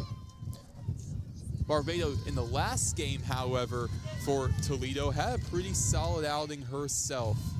All in all, she went 1 for 3 with an RBI. The 0-1 from Severino. The pitch. Goes well outside. We're now even at 1 with runners on first and second for the Rockets. 2 outs, top of the 4th, 6-0 Cardinal lead. Cheers from Vanderlucht. She loved that Bobado didn't chase there. It looked like one that broke a little bit outside last second, but no chase from Bobado. 1-1. 1-1 in on the hands, fouled off to the left, right by head coach Helen Pena of the Cardinals. 1-2 the count. Former pitcher Pena herself, so she's had a lot of comebackers come her way. Able to be agile enough to not have that land on an ankle. Oh yeah, she knows a thing or two. Still using that experience to her advantage. You still see her pitching pregame every once in a while. Hey, you can't lose it. 1-2 the count. Severino, the windup. Inside, it's a slow roller through the dirt all the way to the batter's box to her catcher, Michaela Timmons. We are now even at 2. Damaris Barbado, the senior, batting .271 with 9 RBIs. Last season became the full-time catcher for Toledo, hasn't looked back since. Severino, the 2-2. Checks it, fouls it back behind her. Was going for a little bit of an awkward check swing, but instead we continue 2-2. Fortunate to be able to have enough contact on there to keep the at-bat going. This is kind of the last shot, at least for this inning, for Toledo to try and get those runs like we talked about. It'd be a big missed opportunity with 2 runners on base to not bring something home. 2-2, chopper to third. Wow, she steps on the bag at third, retiring the Rockets. And that'll do it for the top of the 4th. No hitter still alive for Ball State as we're about halfway through this contest. Heading into the bottom of the 4th, Cardinals leading 6-0. We'll be right back. You're listening to Ball State Softball on SL Digital Radio, presented by Victory Honda of Muncie. American Pest Pros is the official pest control partner of Ball State Athletics. We protect your home or business and guarantee year-round protection from insects and pests. Ask about our Ball State special, available to all Cardinal fans. Our pest control program is the safest and most effective in the industry. Even if you tried a different service and it didn't work, we'll fix your problem, guaranteed, or your money back. Visit AmericanPestPros.com. That's AmericanPestPros.com. And don't forget to ask about our Ball State special. Ball State fans, who needs batteries? Your locally owned Battery Masters have batteries for cars, boats, golf carts, cell phones, watches, key fobs, Papergo toys for kids, and more. Bring your rechargeable batteries back to life for drills, shavers, dustbusters, and more. All Ball State fans receive a free battery checkup. Just mention Charlie Cardinal. Battery Masters is conveniently located on the corner of Walnut and Centennial, next to Mini Trista. Check us out online at batterymasters.com. Go Cards! From the bell tower to your smartphone, anywhere in the world. Never miss Ball State Sports with SportsLink Digital. Bottom of the 4th action here at Ball State Softball Stadium. The Cardinals with a 6-0 lead over the Toledo Rockets. I'm Roen Elbert, joined by my good pal Dylan Budd. McKenna Mulholland will lead us off for the Cardinals. Mulholland has had quite the day so far, quite the weekend in general. An RBI double to open the contest. She's 1 for 2, has hit her first 2 home runs of the season here in this home opener weekend series. Certainly. She started the series at the 2-hole, and we saw her in that position yesterday. Now she's earned the spot of being the cleanup batter, and she has proven why she earned it. 2 home runs, 3 RBIs on the day so far, and now she's got a chance to lead off and score potentially more for these Cardinals. The mercy rule is now in play. Yeah, that mercy rule is a 8-run lead after 5 innings. First pitch, inside, in the dirt for ball 1 on the right-handed batter, righty on righty. Sophia Knight still in the circle for Toledo. I guess this will be her first full inning of work for the Rockets. She checked in for Kylie Graham, the starter on the day, halfway through the last inning. Her ERA is 3.83, which coming into this series was 8th in the MAC. 3rd in the MAC in innings pitched, coming in with 75. The seniors has a lot of experience like you talked about and was the go-to pitcher even as a freshman with a whip right now this season of 1.64. Just 1.6 batters each inning getting on base as strike 1 is called. 2-1 the count now on McKenna Mulholland. 2-time All-MAC second team in 2023 and 2024. A big part of the Cardinals making a run to the MAC championship last year as she was All-MAC tournament team, the 2-1. And that nailed her on the thigh. That's a leadoff hit by pitch for the Cardinals. Well, Holland just stood in and took that. That can't feel good, having a fastball in the cold land right on the thigh, potentially right on the side of the knee for her foot. On a cold day like this, it can't be too pleasant. She's going to have a bruise tomorrow, but well worth it if she can come home. Now, Kara Gunter steps into the box for the Cardinals as she spent the past 2 seasons as a Dayton Flyer out in the A-10. Before that, her freshman season at Eastern Kentucky. This is her 3rd team, but she's found her rhythm, really finding her home here in Muncie. Certainly has done a great job of doing so. As we mentioned, one of the only southpaws in this batting order for the Cardinals. Fouls it behind her. We begin 0-1 to the left-handed batter, like you mentioned, the southpaw. McKenna Mulholland As time is called, she's getting her base running equipment. She always gets it from Helen Pena, which I find interesting. You really don't see that at this level. The head coach supplying the base runner with what they need on the base pads, but it just goes to show how close Pena is with this team. Pena's a player's coach. She's been there and done that in her own time in college, and she's still relatively young. She has done a great job of connecting with her players, and it's one of the reasons why this team has had so much success as of late. 0-1 the count to Gunter, the pitch. Just misses down low for a ball. 1 ball, 1 strike on Kara Gunter with a runner on first and Mulholland with nobody out in the bottom of the 4th. Cardinals with a 6-0 lead over Toledo. Sophia Knight looks over, checks her wrists, gets the signs. She sets it up. Now the 1-1 pitch. Well inside, and they're reviewing it here, looking over to the first base umpire, looking to see if she got hit, and she sure did. Back-to-back hit by pitches for Sophia Knight. Could have been right off the hand. It looks like Gunter's trying to shake it off. At first I thought it hit the bat, but nonetheless, 2 runners now on base for Caitlin Gibson, one of them in scoring position, and Gibson's had a great day in her own right with an RBI double and a walk. That being said, looks like we're going to take a minute for a mound meeting. Yeah, in the circle now for Toledo, it's Kyle Brady, their pitching coach. We saw Brady quite a bit yesterday with the myriad of runs that were scored in yesterday's contest. We sure saw Kyle Brady quite a bit. We've been very familiar with him coming to the mound, yeah. He breaks away. Now Sophia Knight is back in the circle with the Rockets. And for the Cardinals now, due up, it's Caitlin Gibson after back-to-back hit by pitches. And I totally get that. That's the perfect time for a circle visit, considering the fact that a hit by pitch, especially 2 of them back-to-back, could really be deterring of the mindset of Knight. Well, and it shows a lack of control from Knight right now. So for one reason or another, she's a little bit rattled in the way she's pitching. Conveniently taking a glance over at the Rockets bullpen, nobody's warming up right now. They're trusting Knight as of right now at least, but could potentially see some action in there pretty soon. We could see Kylie Graham re-enter, or we could see another option. Toledo, really, they've only used 3 pitchers all year. Maddie Waiaki is another one. We saw her yesterday for a little bit. Caitlin Gibson back into the box for the Cardinals. So far on the day, she is 1 for 1 with a double and a walk to her name. On deck for the Cardinals, it's Haley Urban. Runners on first and second for Ball State. Still nobody out here in the bottom of the 4th. They lead 6-0. First pitch. Inside with the fastball, able to bite the zone as the sun is starting to glare through as it beams on the infield. 0-1. Gibson is not one to swing on the first pitch. She was able to take that one, but it was right down the middle for strike 1. Knight knows that, and that's why she made that pitch. 0-1, fouls it down and behind. 0-2, Gibson behind. Now that Caitlin Gibson's behind in an 0-2 count, what does she need to do to battle back? So it looked like she wanted to bunt on that pitch. Now with 2 strikes, the bunt is significantly less in play. Still could do it, just not ideal. Infield is in on the risk of a ground ball. The hope is to get one up.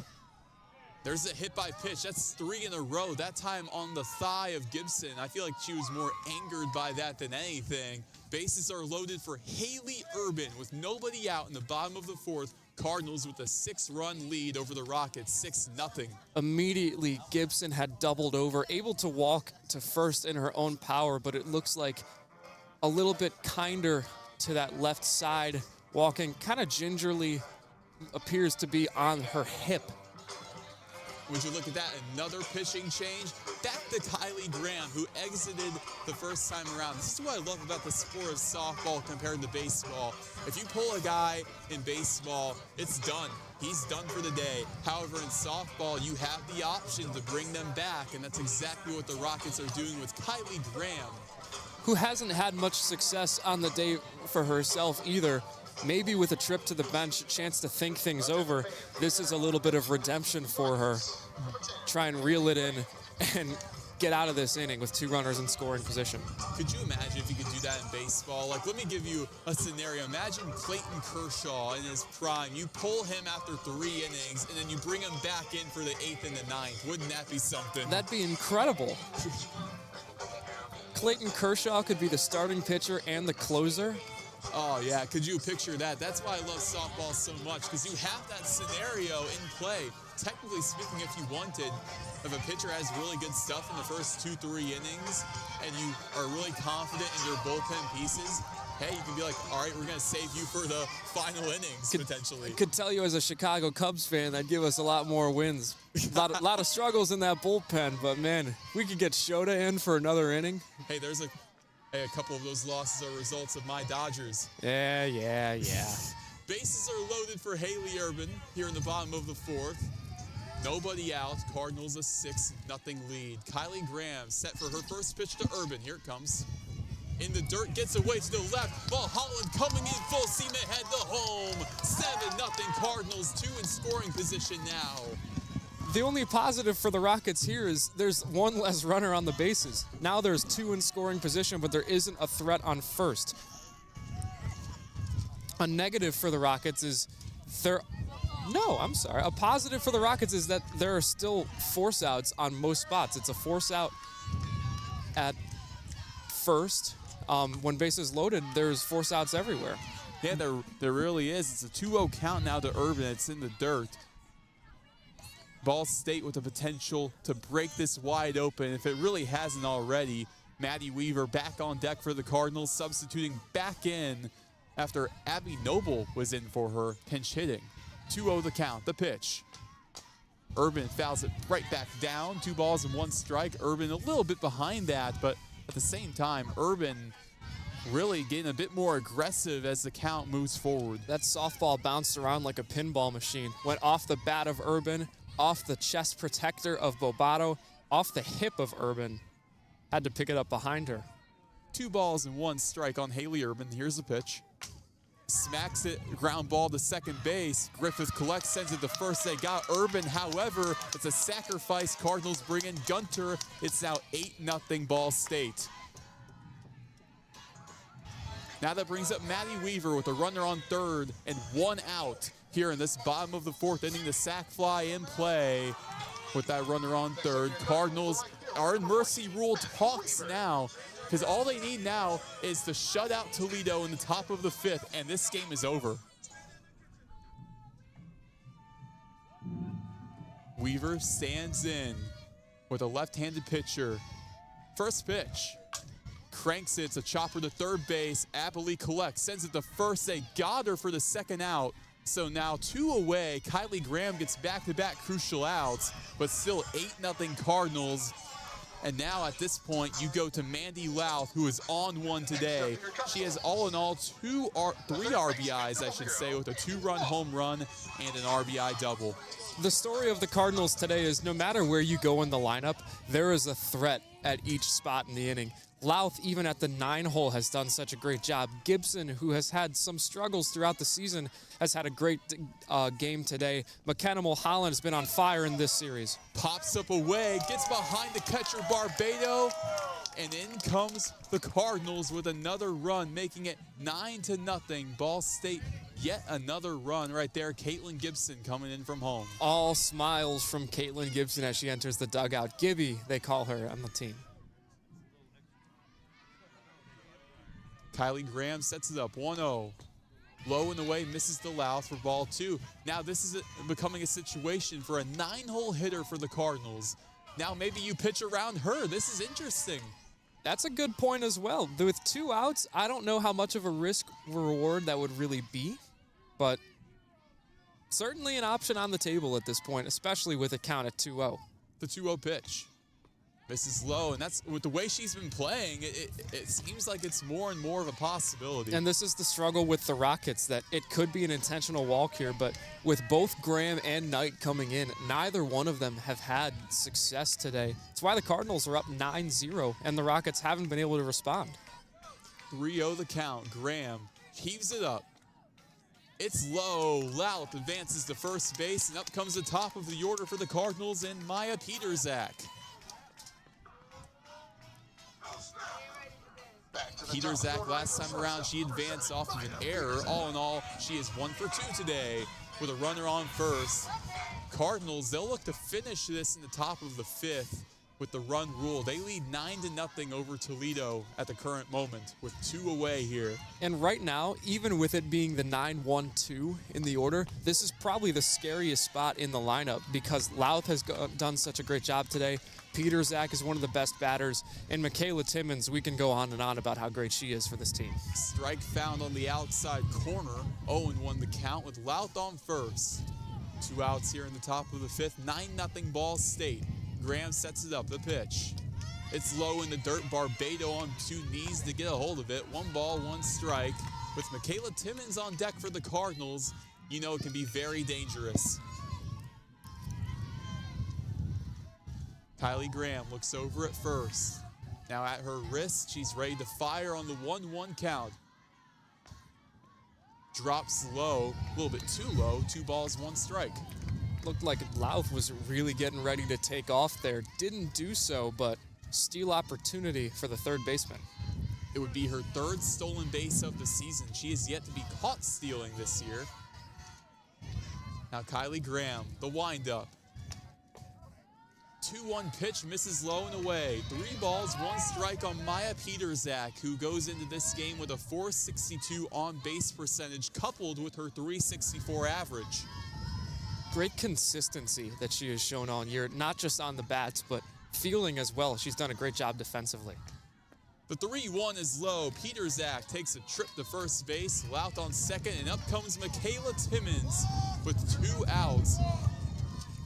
Timmons, she walked the last time around, and that's really to no surprise. She's 1 for 1 with 2 walks, and all in all, in this weekend series, she has walked 10 times.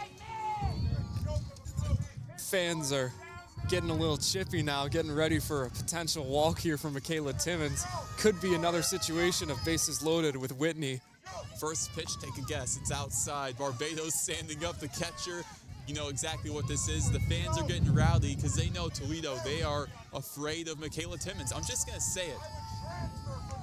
1-0, misses outside. I know that might be a little too blunt, but that's exactly what this is. Michaela Timmons brings the fear factor over these Rockets. What's really, really interesting to me is nobody is warming up in the bullpen right now. After significant struggles from Graham and from Knight, there's nobody getting ready, getting warm even stretching out over there. Yeah. It's an absent area of field, and it tells me that Toledo is not playing with too much energy and optimism right now. And it's a 4-pitch walk for Michaela Timmons. I think you all knew that in advance. But it is interesting, Maddie Wayaki,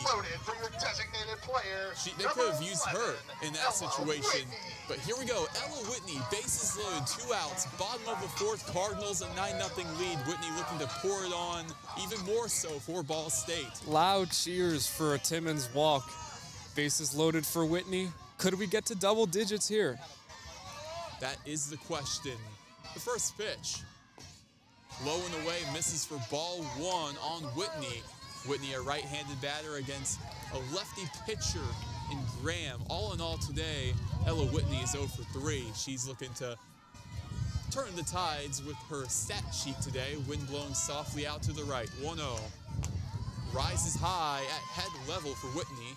2 balls, no strikes. Bases are completely juiced. The only question I have for both of these teams, or for both of these pitchers, is what happened. Kylie Graham and Sophia Knight are such incredible pitchers, and both of them have struggled mightily. And up comes Maddie Wayaki checking in for Kylie Graham. Toledo has used all 3 of their starting pitching options today, and we're not even into the 5th inning. This is incredible that the Ball State offense has been so hot, but also that the Rockets pitchers have struggled so mightily. As right now in the bottom of the 4th, Cardinals lead 9-0. Bases loaded, a 2-0 count, with a change being made in the circle for Toledo. And Ella Whitney looking to continue the Cardinals' hot day. Ball State looks to end it in the top of the 5th inning with a 9-0 lead.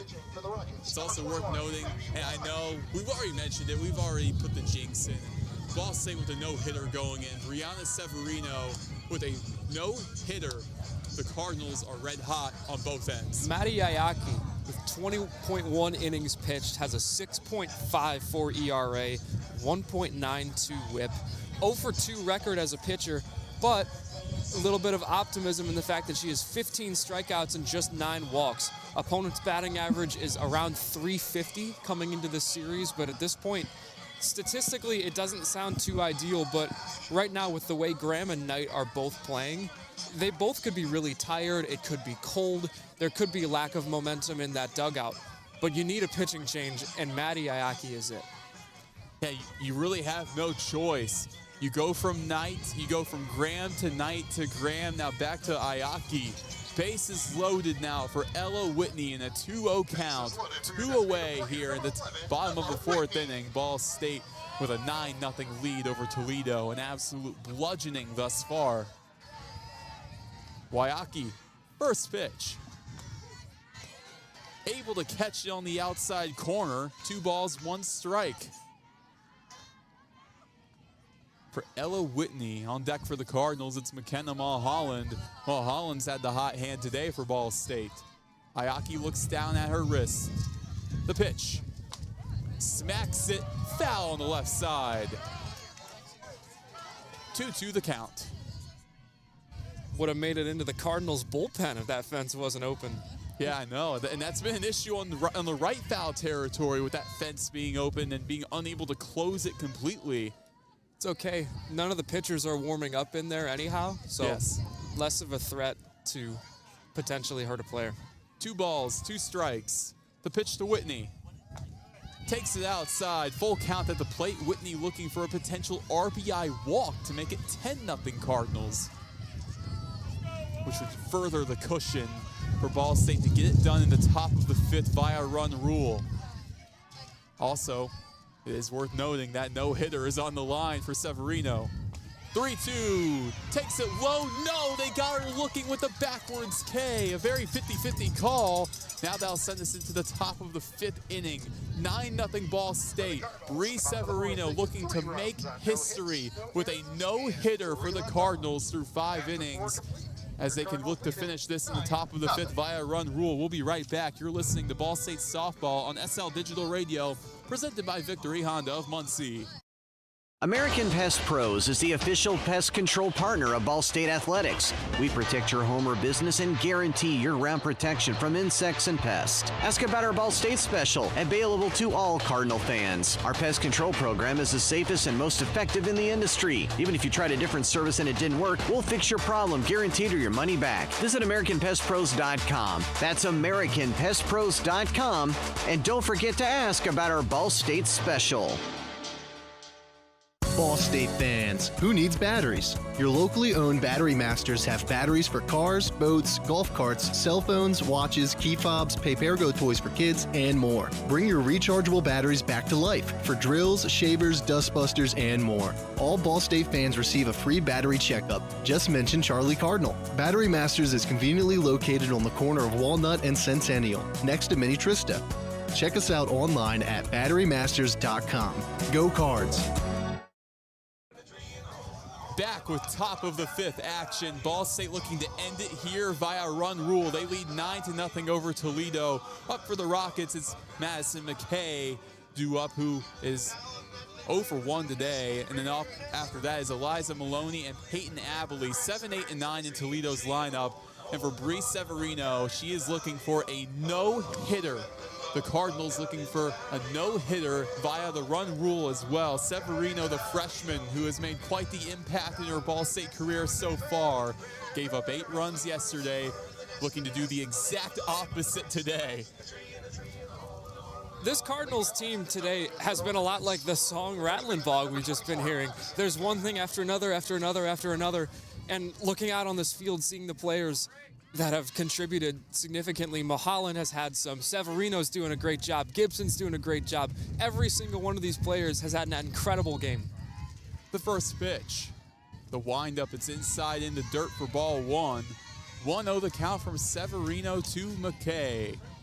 A lot of people on this roster deserving of a game ball today, but if Severino can pull this off, she's absolutely going to be the one to bring it home. Here's the 1-0, winds it up. Now the pitch.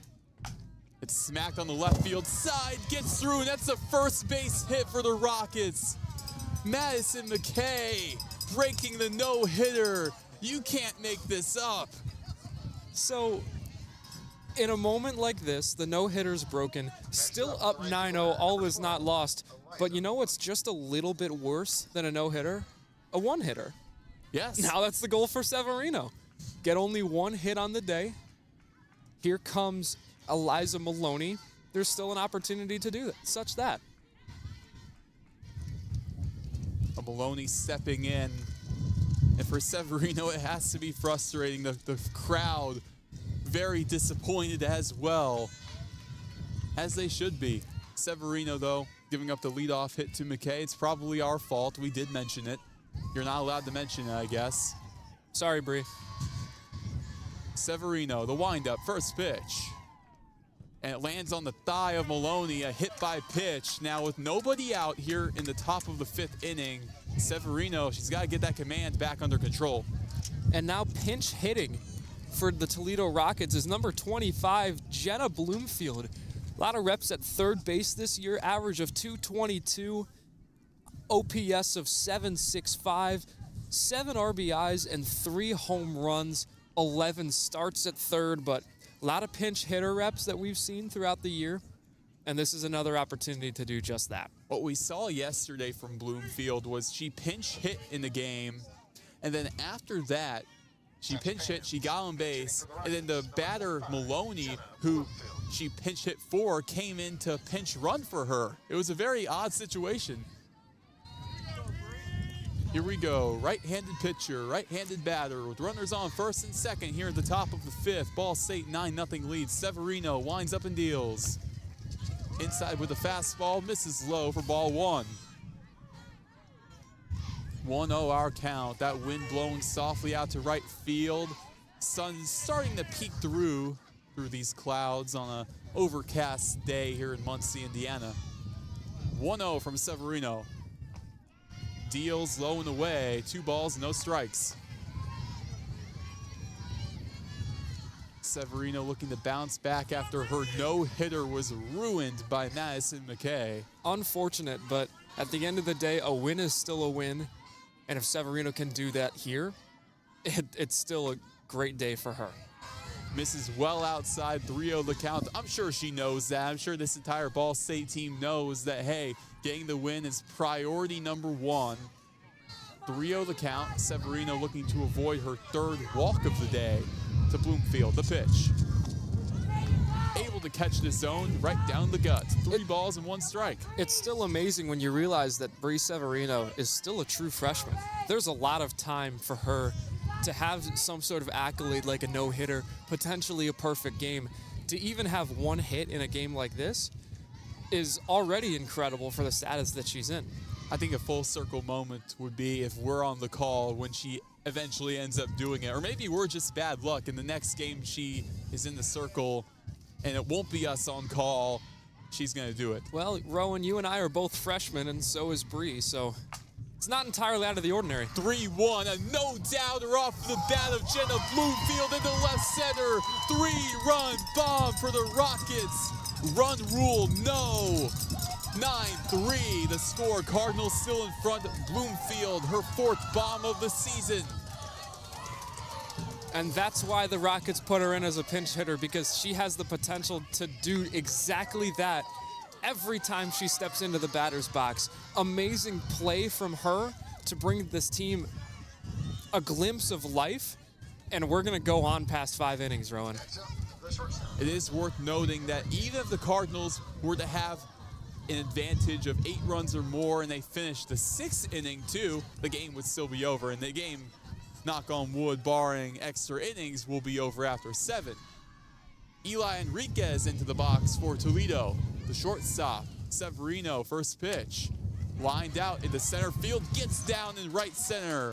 Eli Enriquez with the 4th base hit now, or the 3rd, I should say, on Severino.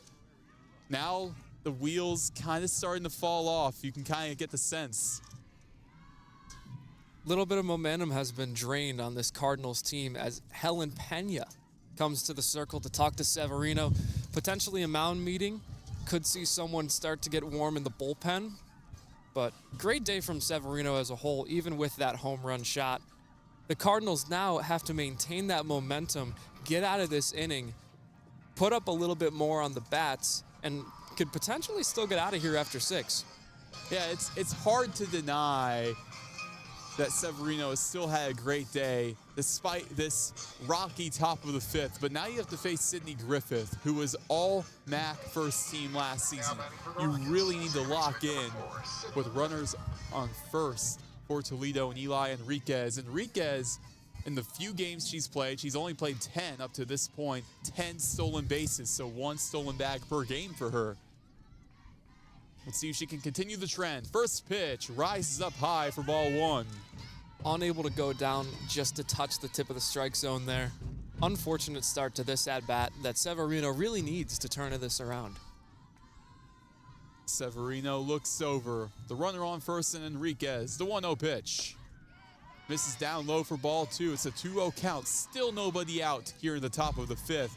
9-3, Ball State leads over the Toledo Rockets. I'm Roen Elbert, joined by my partner Dylan Budd as we continue on with the action. Potentially going through 7. The 2-0. It's a chopper over on the first base side. Gibson, she collects, runs over to the bag, gets her out. Although it does advance the runner in Enriquez to second, you still get your first out here in the top of the 5th. Smart play by Gibson, though. Just too long to gather that and try and get it to second. Good base running by that runner Enriquez, but able to get 1 out nonetheless for these Cardinals. Kendra Vanderlucht into the box for the Rockets with the runner on second. 1 out here. She sets it up. Now the pitch. Goes with the breaking ball. Misses upstairs. 1-0 the count. 1 ball, no strikes. A runner on second. 1 out here in this top of the 5th inning. 9-3 Cardinal advantage. Vanderlucht in the stance. Now the pitch. Low and away. Misses on the outside corner. 2 balls, no strikes. Severino looking back at second. The runner Enriquez can still be dangerous even at second base. Looks down. Now she sets it up. Her 2-0 pitch. Popped up in the right center field over the glove of Mulholland, the second baseman. Enriquez rounding in from third. She's in to score at home. That's an RBI double for Kendra Vanderlucht to make it 9-4. Still in the Cardinals' favor, but Toledo carving into that lead. And we talked about how good of a power hitter Kendra Vanderlucht is. Great job and great base running by Enriquez to score. It looked like she was going to steal nonetheless. It's another ball that went over the head of McKenna Mulholland. But a great opportunity for these Rockets to narrow that lead, put a dent in it, and even if we don't have a lead change at the top of this inning, it's a great opportunity for momentum to shift and for a comeback to begin. Audrey Miller in the box. First pitch, low and away, misses. But no, catches the outside part of the zone for a strike. No balls, 1 strike. Audrey Miller, the freshman, so far on the day is 0 for 2. She has reached base via a fielder's choice. Severino's 0-1. Goes right to Severino in the circle, collected by Peterzak, the shortstop. Sends it to first, gets it for the second out. What a heads-up play by Maya Peterzak, making that throw on the run. A runner on third for Toledo, but only 2 outs now here in the top of the 5th. Awesome athleticism from Peterzak to be able to bring it in. And this is what we mentioned before with Peterzak and Enriquez both having high-level play on both sides of the ball at the shortstop position. Thankfully, it was a comebacker on Severino. She's okay. But with her struggles recently and with that comebacker, there's still a little bit of concern with her. We see some action going on in the bullpen. Some pitchers are warming up and potentially could see them on the field soon. First pitch to Samantha Bolding is low and in for ball 1. Bolding, all in all, today is 0 for 2. She's lined out and has struck out. A runner on third, 2 outs. 1-0 our count in the top of the 5th. 9-4 Cardinals lead. Severino on the inside, catches it for a strike. 1 ball, 1 strike. That was just above the belt line on Bolding. Surprised they called it a strike. It looked a little inside to me, Rowan, but fans certainly enjoy the call by the official. Yeah, it's hard to see much blue and yellow on the Toledo end in this crowd. It's a all Cardinal red. 1-1. Bolding takes it low. 2-1. Runner on third base for the Rockets and Vanderlucht.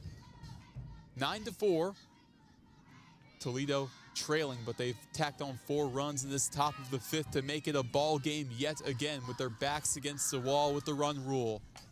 2-1, it's a blooper out to second base. Mulholland in shallow right center makes the catch for the 3rd out. And this time Mulholland's able to make that play. 2 had gone over her head. Nice job for her to redeem herself to close out this top inning. That'll do it from the top of the 5th. We'll send it to the bottom of the 5th inning. Cardinals lead 9-4 over Toledo. You're listening to Ball State Softball on SL Digital Radio, presented by Victory Honda of Muncie. Whether you're getting ready for the big game or getting ready for the workday, you always want to start with confidence. Cintas has the essential products and services to help businesses provide a clean, safe environment for their employees and customers. With routine restocking of essential cleaning, hygiene, and safety supplies, on-site cleaning, professional uniform laundering, and testing and inspection of fire equipment and systems. Give everyone the confidence they need to start their day. Visit Cintas.com and get ready for the workday. The Hampton Inn of Muncie is the official partner of Ball State Athletics. Ask about our Ball State special, available to all Cardinal fans. The Hampton Inn is one of Muncie's finest hotels. Come enjoy our free breakfast, free Wi-Fi, and fresh Hampton beds waiting for you. Less than a mile away from Ball State campus. Don't forget to ask about our Ball State special. Search Hampton Inn of Muncie online at munciesweets.hamptonin.com. At munciesweets.hamptonin.com. Bottom of the 5th inning, Ball State a 9-4 lead over Toledo. Little 5th inning stretch here going on. Fans are totally into it. And leading off for the Cardinals in this bottom of the 5th, it'll be McKenna Mulholland, and due up with her is Kara Gunther and Caitlin Gibson for the Cardinals. Up comes Mulholland against Maddie Wayaki. Wayaki entered the game. She's the 3rd pitcher. Toledo has used the 4th pitching change. Let's see how the Rockets are able to bounce back after putting up 4 runs in the top of the 5th, really carving into that Cardinal lead. It's the first full inning for Maddie Ayaki, and she gave up 0 runs in her little time so far. Still something to rely on for these Rockets. Now Mulholland into the box. It's a left-handed pitcher for Toledo against the right-handed batter. Here's the first pitch. Outside, found for a strike. Around that outside corner to Mulholland. 0-1 the count. With Kara Gunter on deck, Cardinals with the really dangerous part of the order up right here. No balls, 1 strike. Wind blowing softly out to the right. Ayaki 0-1. Low and away into the opposite batter's box, well in the dirt. 1-1. You know the wind is heavy when you can hear it. Even with the wind screens on our mic, you can still hear that wind. Wind screens, you probably hear our papers flying left and right. All the flags around here are whipping to the right side. Wind has been a significant factor in this contest. 1-1 in on the hands on Mulholland. 2 balls, 1 strike. Luckily, I have a guy right next to me that can pick up any kind of paper for me if it goes flying. You know the deal.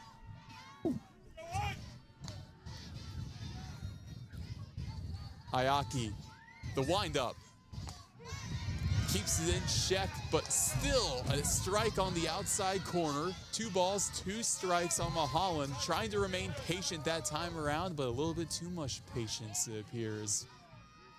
Little more patience needed from the fans, it looks like. Both of those strikes have been pretty close on the outside. Mulholland reaches for a blooper in the left center, caught by the shortstop Enriquez, just on the edge of the infield dirt for the first out in the bottom of the 5th. Nice play and nice awareness to be able to get into shallow left field and bring that in for the first out. Now up comes Kara Gunter. She was hit by a pitcher last time around. All in all, she's 1 for 2. The southpaw into the box. A left-handed batter against a left-handed pitcher. You don't see that matchup very often. 1 away here. Nobody aboard for the Cardinals. First pitch. High and in for ball 1. Well too high all the way to the backstop. 1-0. Cardinals a 9-4 lead over the Rockets here in the bottom of the 5th inning. Wind carrying quite a bit out to the right. That's been such a big factor, and for Gunter, that's huge as a left-handed batter. Certainly gives that ball a little extra pop and a little extra distance potentially if you can get one out as a pull hitter. Ayaki isn't giving her the opportunity, however. That next pitch was well inside yet again. 2-0 our count. Gunter on the season has 3 home runs to her name, entering this game batting .306. For the Cardinals in her first season here, transferring from Dayton. The 2-0 takes it well low. 3 balls, no strikes with 1 out. And here's the thing, Roen, this is what makes a good pitcher a great pitcher. Maddie Ayaki is also aware that Gunter could take 1 yard if she got any decent contact on it. That's why we've seen so many pitches right inside on her, or trying to make her chase, or down low. Nothing optimal for Kara Gunter. 4-pitch walk to Gunter. Now up for the Cardinals, it's Gibson. Gibson, her last time around, a hit-by-pitch. It was the 3rd hit-by-pitch in a row from Sophia Knight. They ended up pulling the plug on her in that inning.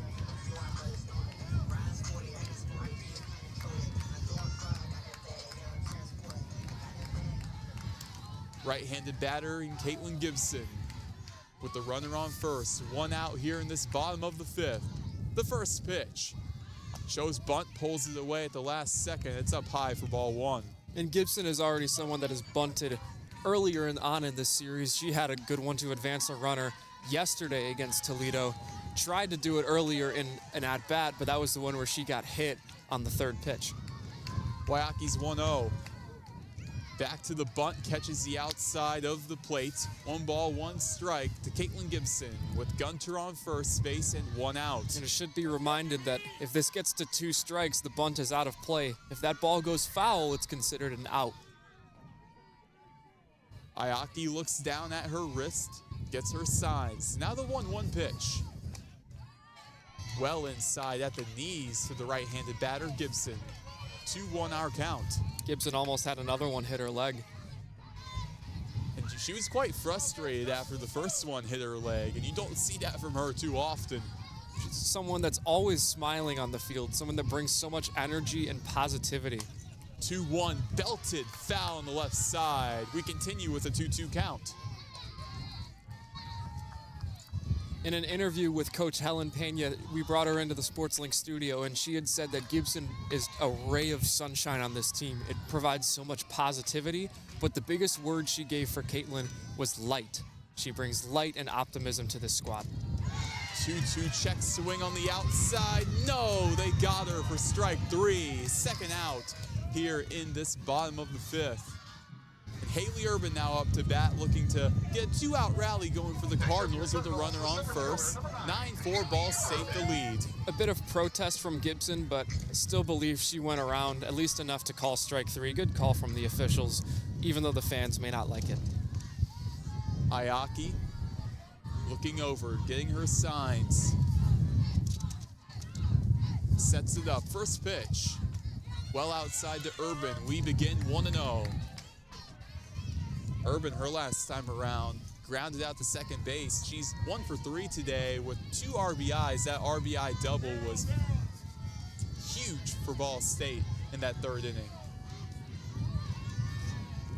Ayaki sets up the 1-0 pitch. On the outside, catches it, strike 1. 1 ball, 1 strike. With 2 outs in the bottom of the 5th, a runner on first for the Cardinals. Nice pitch by Maddie Ayaki. It's just enough in the zone to be called a strike, but still far enough away from Urban to potentially be a ball to chase. Ayaki getting her signs again. The pitch. 1-1 outside and low again. 2 balls, 1 strike on Haley Urban. Urban, the redshirt junior. Doing an interview with her in the preseason, I found out quite a bit about her journey to get here and how she's been able to have her breakout season so far. 2-1, Urban belts it in the center field, caught on a line for the 3rd out in center by Vanderlucht. That's going to do it for this 5th inning. Heading into the top of the 6th inning, Cardinals lead 9-4 over Toledo. We'll be right back. You're listening to Ball State Softball on SL Digital Radio, presented by Victory Honda of Muncie.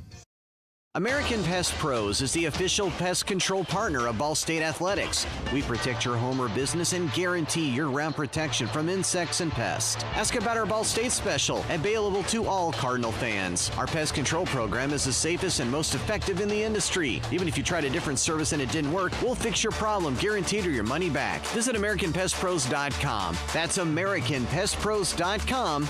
And don't forget to ask about our Ball State special. Ball State fans, who needs batteries? Your locally owned Battery Masters have batteries for cars, boats, golf carts, cell phones, watches, key fobs, Papergo toys for kids, and more. Bring your rechargeable batteries back to life for drills, shavers, dustbusters, and more. All Ball State fans receive a free battery checkup. Just mention Charlie Cardinal. Battery Masters is conveniently located on the corner of Walnut and Centennial, next to Mini Trista. Check us out online at batterymasters.com. Go Cards! Ranked number 2 in the nation for sports media by the Broadcast Education Association. This is Ball State Sports Link. Top of the 6th inning, 9-4 Ball State. Bree Severino still in there in the circle for the Cardinals after giving up her first hit in the top of the 5th, and for that matter, giving up her first 4 runs. It's 9-4 Cardinals.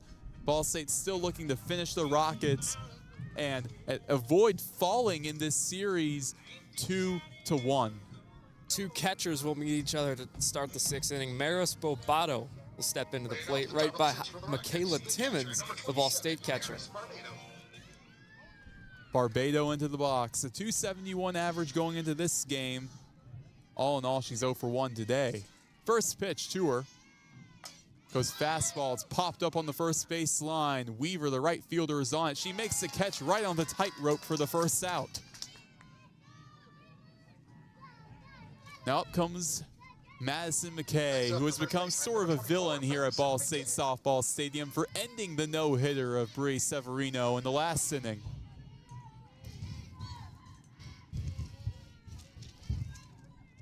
Righty on righty R matchup. Severino, the first pitch. Well inside, but she still pops up into left center field. Haley Urban, the center fielder, comes in, cheating off to her left to make the catch for the second out. Good call by Urban to be able to call off Peterzak and track that one down. We just saw it with Weaver as well. I don't think people realize how hard it is to track down a pop-up like that. Trying to calculate the spin while it's in the air, having the speed to be able to bring it in, and having the hand-eye coordination to put your glove in the right spot. It's a lot harder than people think it is, but these athletes make it look easy.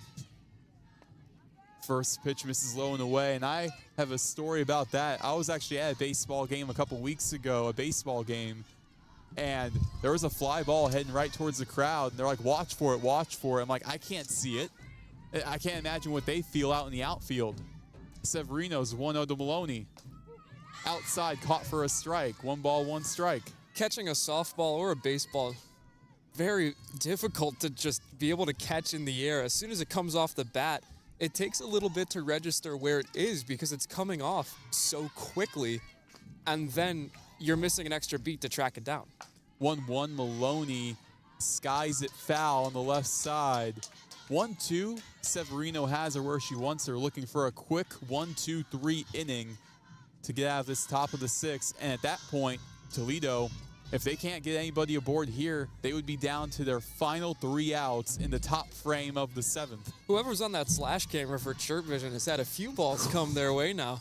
Little scary opportunity. I'm sure they're ready for this one to be over. 1-2. Well low. 2-2 the count. Severino looking back, nobody aboard here in the top of the 6th inning for Toledo. 2 outs. It's a 2-2 count to Eliza Maloney.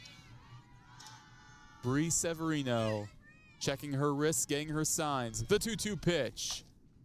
In the air to right field. Weaver on a hop gets it for the 3rd out. Had to go up high to get a hold of that one. That'll do it for the top frame of the 6th inning. Heading to the bottom of the 6th inning. Ball State looking to get a bit more run support as they look for a game-clinching top of the 7th. We'll be right back. You're listening to Ball State Softball on SL Digital Radio, presented by Victory Honda of Muncie. Whether you're getting ready for the big game or getting ready for the workday, you always want to start with confidence. Cintas has the essential products and services to help businesses provide a clean, safe environment for their employees and customers. With routine restocking of essential cleaning, hygiene, and safety supplies, on-site cleaning, professional uniform laundering, and testing and inspection of fire equipment and systems. Give everyone the confidence they need to start their day. Visit Cintas.com and get ready for the workday. The Hampton Inn of Muncie is the official partner of Ball State Athletics. Ask about our Ball State special, available to all Cardinal fans. The Hampton Inn is one of Muncie's finest hotels. Come enjoy our free breakfast, free Wi-Fi, and fresh Hampton beds waiting for you. Less than a mile away from Ball State campus. Don't forget to ask about our Ball State special. Search Hampton Inn of Muncie online at munciesuites.hamptoninn.com. At munciesuites.hamptoninn.com. You're listening to SportsLink Digital, presented by Victory Honda of Muncie. Your home for live Ball State sports. Bottom of the sixth inning, Cardinals lead 9-4. They're looking to get an extra cushion over Toledo before they head into a potential game-clinching top of the seventh. I'm Roen Elbert, joined by my good pal Dylan Budd. Maddie Weaver due up for the Cardinals. For Ball State, it'll be 8, 9, and 1 due up with Weaver, Louth, and then Peter Zach. So right now in this situation, Cardinals up by 5. What do you think the mindset is as we head to the latter portion of this game for both teams? There's a couple ways you can go about it if you're Coach Helen Pena. You could go with the attitude of getting 3. If we get 3, it's an 8-run lead, and that would end the game effectively. If you can't do so, then it's 3 outs away from a victory nonetheless. So at that point, you make a pitching decision of, do you keep Severino in? Do you have one of your bullpen people warming up right now come in for 3 more outs just to preserve the arm of Severino a little bit more? Or do you stick with the hot hand that she's kind of picked up and been able to collect herself on as of late in this top of the 6th inning? There's a lot of ways you could go about it. It depends on your coaching philosophy. For me, I would say go for 3, try and mercy rule this team. First pitch misses down low for ball 2. And I think that absolutely is in play. Cardinals looking to get an extra 3 runs tacked on to end it right here in the bottom of the 6th, or they can end it in the top of the 7th. The next games for the Cardinals are this coming Tuesday, and you're going to need your arms, both with Whitney and Severino. There's no reason to intentionally have them pitch more. I know that sounds silly to think about, but there's not much of a reason to tire out their arms even more with a big doubleheader coming up. 2 balls and 1 strike. Waiaki sets it up. Weaver pops it up, skying it deep in the shallow left and in foul territory, caught by the third baseman Abilene for the first out at the bottom of the 6th. Nice catch by Abilene, especially now that the sun is out. It makes another element to tracking down a pop-up, a fly ball like we talked about. It's so much more difficult with a big blinding light that you have to interact with as well. Now Mandy Louth, who's 2 for 2 with a walk on the day, right-handed batter against a lefty pitcher in Maddie Waiaki. Louth with a home run as well. The first pitch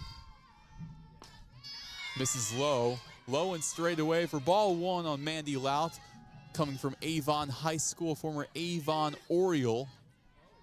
Spent last season at George Washington, where she was one of the best freshmen in the entire A10. All A10 freshman team was A10 player of the week at one point. 1-0 misses low and away, 2-0 to count. Louth in the 9 hole has provided such depth for the Cardinals as well, showing that top to bottom, this team is stacked. Certainly, she was a leadoff hitter earlier in this series. Yesterday, we saw her at the 1 spot, now down to the 9. Had a decent day at the 1 spot leading off for this team, but today as the 9, she's been incredible. The 2-0 pitch is able to catch the outside portion of the zone. 2 balls and 1 strike on Louth. With 1 out, nobody aboard for the Cardinals in the bottom of the 6th. They lead 9-4 over Toledo. With how fast Peter Zach is, it could be a double leadoff opportunity for this team. 2-1 on the bottom half of the zone, called strike 2. Fans not happy about that one. But with Peter Zach and Louth at the 9 and the 1 respectively, it shows that not only do both of them have speed, but Louth has proven today that she's got a lot of power in her bat, too. 2-2. Got her looking, a backwards K on Louth. She just shakes her head no. But now 2 outs in the bottom of the 6th. You go to the top of the order with Maya Peterzak for the Cardinals. A lot of complaints from this Ball State crowd. What could make them a little happier, though, is Michaela Timmons, if Peterzak gets on base, will be next up on the bats. That could, if she could actually get something to swing at, that could turn their frown upside down. Maya Peterzak stepping into the box for Ball State, the leadoff hitter. First pitch.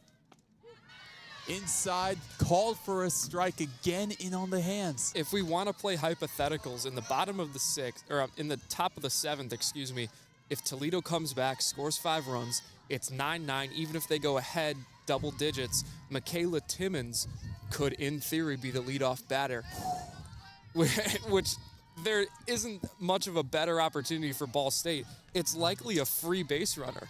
That's cinema right there. If that does end up happening, misses low and away on Peterzak. 1 ball, 1 strike. Nobody aboard for the Cardinals in the bottom of the 6th. 2 outs. 9-4 Cardinals lead. They look to end it in the top of the 7th potentially. 1-1. Low and away, unable to bite it. 2-1. Not too much swinging from from any of these Ball State batters. Not too many have been aggressive, and I think that's a good call. There's no reason to be aggressive right now, especially because all of these pitchers have had their little hiccups with control all day. 2-1 our count. The pitch. On the outside, misses. 3 balls, 1 strike on Maya Peterzak. If she's able to get aboard, we will see Michaela Timmons, one of the best catchers in the entire Division I level. 7th in the country in batting average at .508. 3rd in on-base percentage at 65. Peterzak rips it deep to center field. Back towards the track. It tucks in on the wall. That's going to be a double for Maya Peterzak, setting up Michaela Timmons. That had a chance to be gone. I'm surprised it went off the wall. Great job by the center fielder to play it off the wall and not risk another threat, another base advance for Peterzak, but great hit from the shortstop herself. Michaela Timmons coming out to the walkout song, I've got 5 on it. The Cardinals got 5 on Toledo, 9-4. I'm not going to take that bet, Roen. First pitch. Outside, and this is looking to be exactly what we've seen all day, an intentional walk. Michaela Timmons, she's already walked 3 times today, 11 times in this weekend series. I have some trivia for you, Roen. Yes. There's a power hitter, a legendary power hitter in the MLB who was intentionally walked and still swung on a ball and advanced for a hit. Do you know who that is? Let's see. I'm going to go with a obscure name. Is this Pecos League legend Yerman Mercedes? I believe you're correct. It would be Yerman Mercedes, Chicago White Sox. White Sands Pupfish legend, if you know what that is. Probably nobody. 3-0 on the outside. Michaela Timmons, the amount of walks she has on the day matches her jersey number. That's 4. Runners on first and second now. Up comes Ella Whitney, looking to make the Rockets pay as the Cardinals have runners on first and second. Only 18 years old, but someone took the over on Michaela Timmons' walks. They'd be very happy with themselves right now. Yes, I think you should always hammer that down. 12 walks in this series for Michaela Timmons.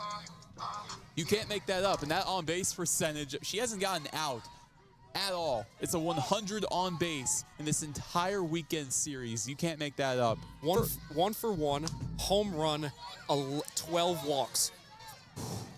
3 total strikes on the weekend, and one of them she took 300 feet into right center. Again, you can't write this stuff. 0-1, it's fouled off to the left to Ella Whitney. A quick timeout called. Ball State and the Cardinals looking to finish this off. In the bottom of the 6th inning, they lead by 5. Top of the 7th, it'll likely be Bree Severino looking for the complete game over the Rockets. With runners on first and second, Whitney looking to give Severino a bit more of a cushion.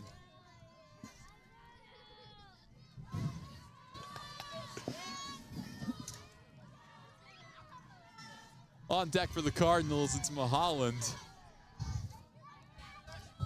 Looking down, Ayaki sets it up. The 0-1 pitch. On the outside, misses for ball one.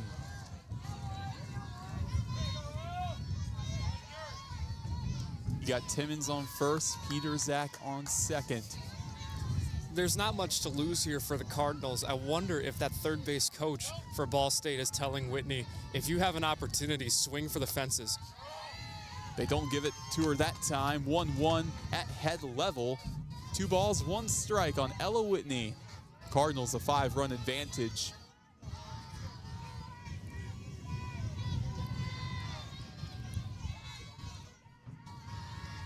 Here we go, the 2-1 pitch. Low and away, unable to bite it. 3 balls, 1 strike on Ella Whitney. With McKenna Mulholland on deck for the Cardinals. This may be the last time we see a Cardinal batter today. No matter how the Rockets play this, they're not in ideal circumstances with how good Whitney is as a batter, the home run threat that she is, and Mulholland being next up. 3-1, misses down low for a ball. Bases are juice for McKenna Mulholland. 3 RBIs to her name. If she can get 3 more in this at-bat, that would effectively end the game. On deck for the Cardinals is Kara Gunter. At the edge of the dugout is Caitlin Gibson. The Hasbula stick is being raised high with a win on the precipice for these Cardinals. That's your rally stick right there. Ayaki with the bases loaded behind her. First pitch. Mulholland takes it on the outside for ball one early. Mulholland has 2 home runs on the season, both of them coming in the last 24 hours. That wind blowing heavily out to right field now. Right-handed batter in Mulholland against the left-handed pitcher in Maddie Ayaki for Toledo. Time called. Ayaki stepping off of the rubber, and Kyle Brady, pitching coach for the Rockets, stepping out into the circle.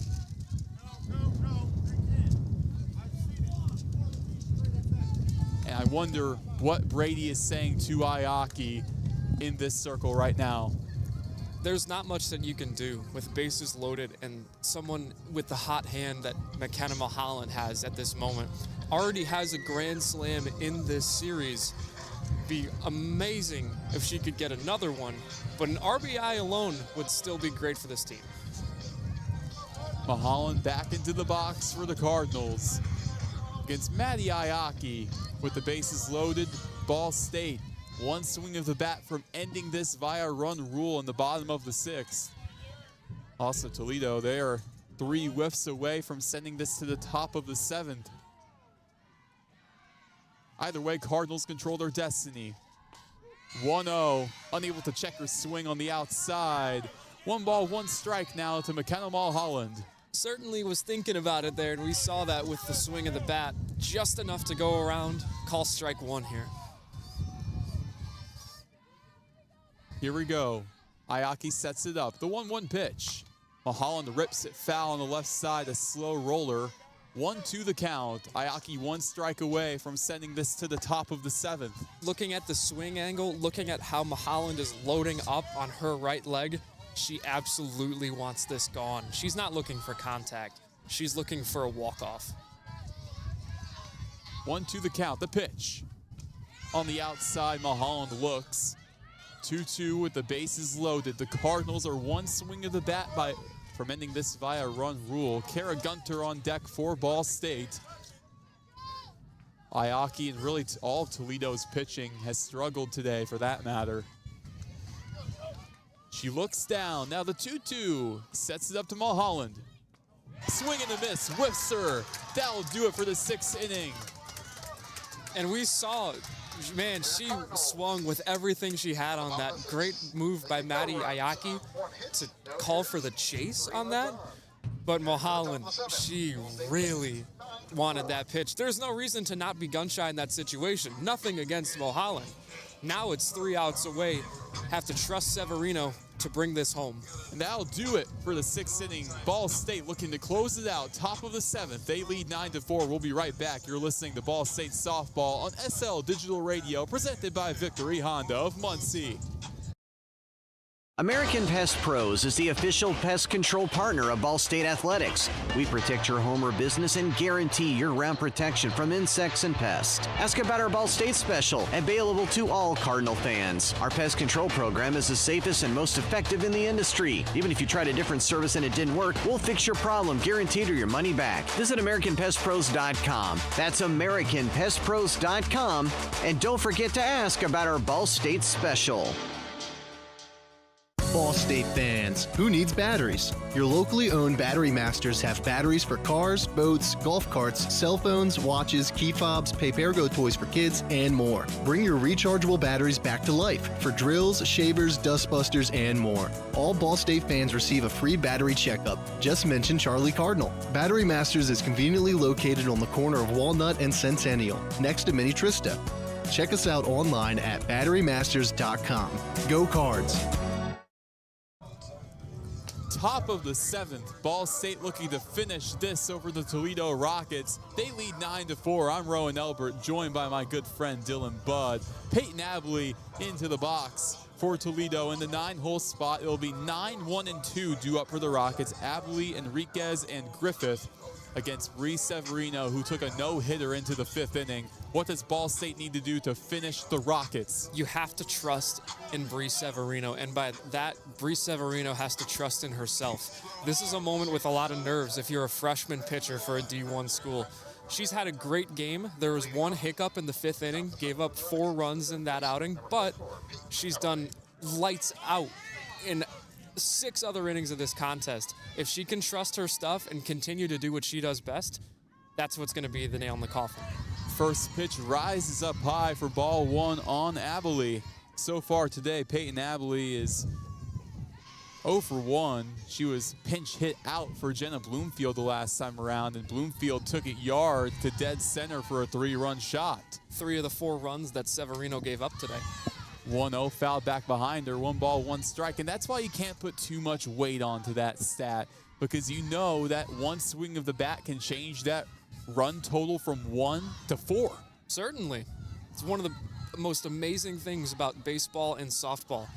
One shot, 1 ball over the fence significantly changes win percentage and outcome.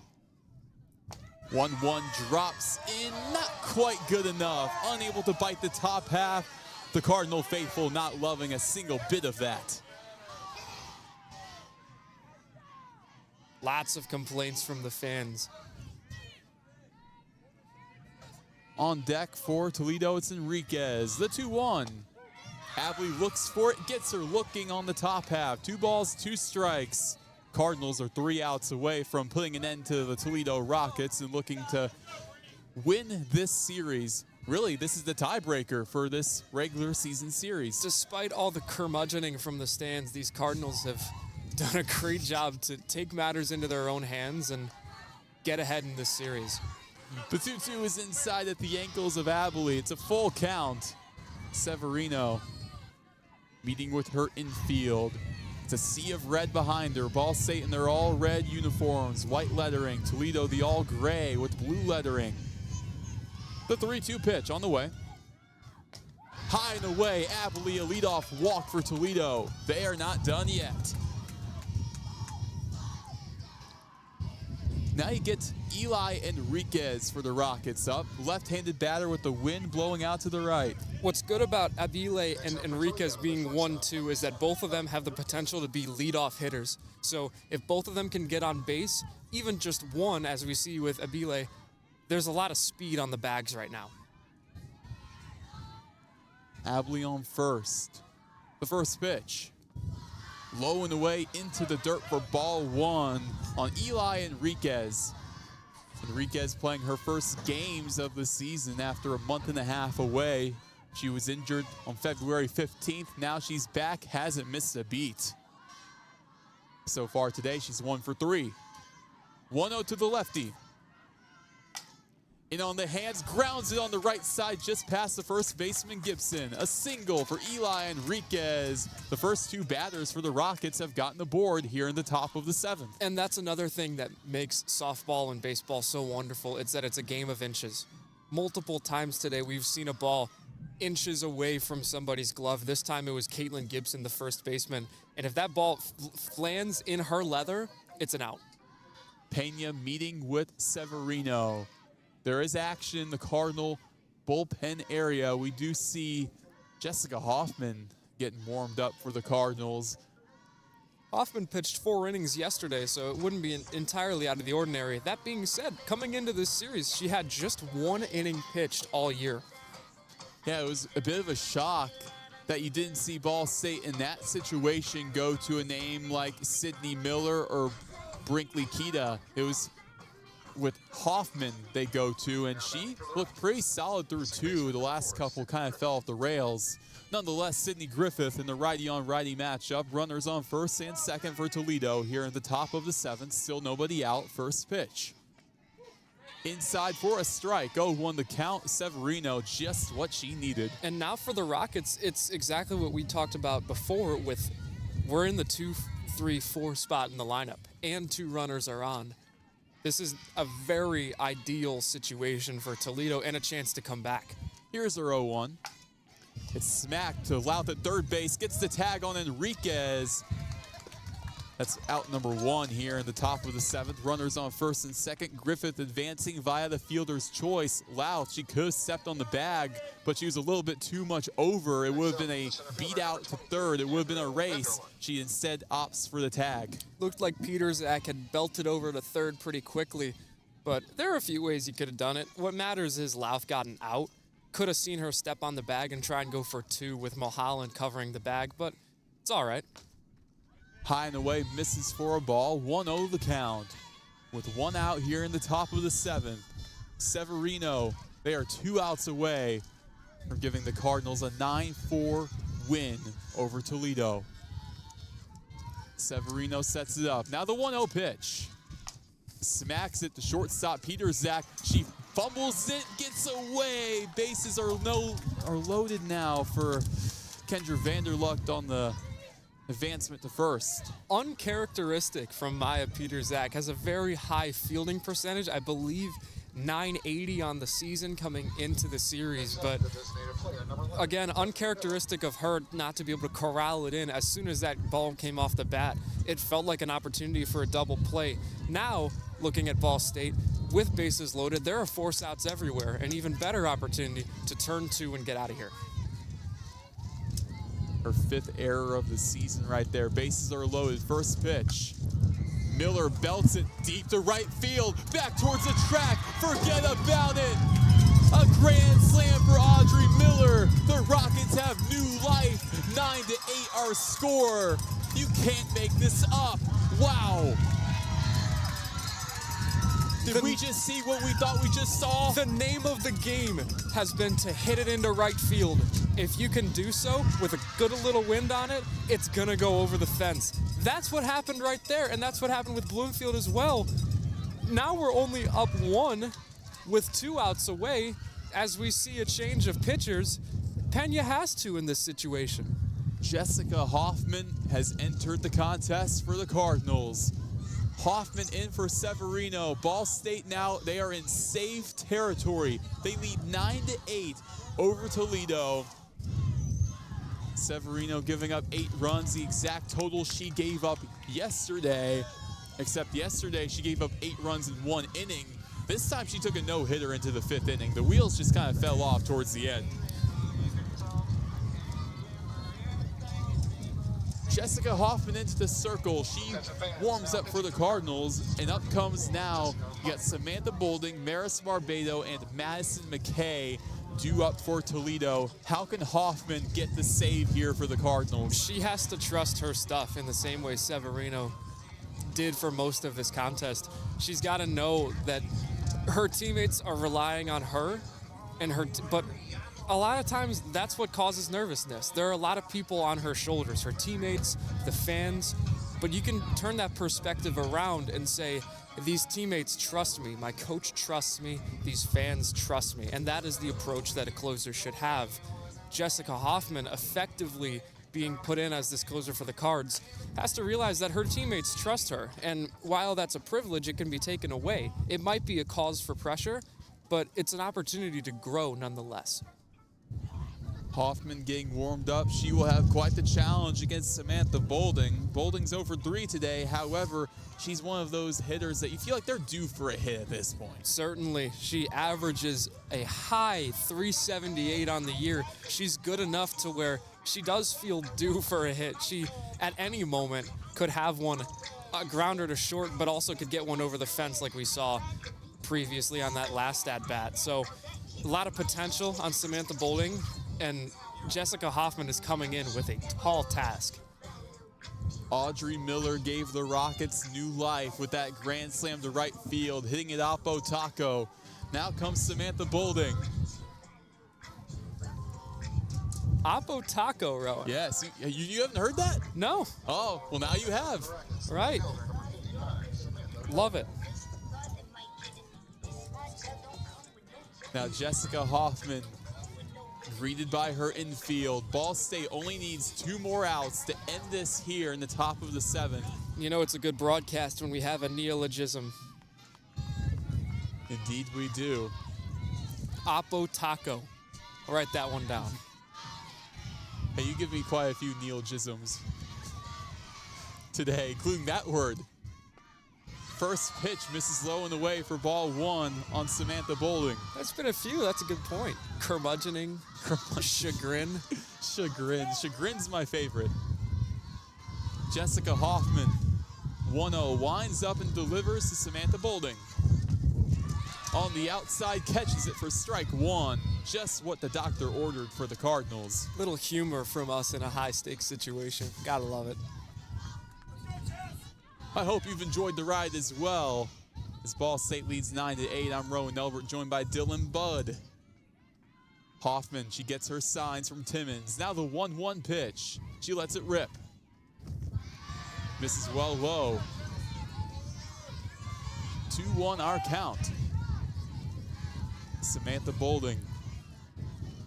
A high-stakes situation for Toledo, looking to send this potentially to the bottom of the 7th inning.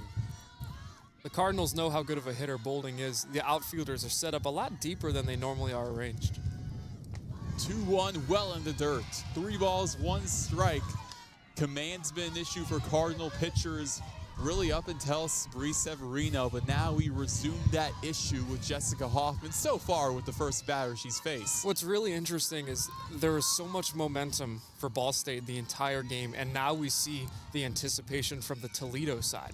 The 3-1.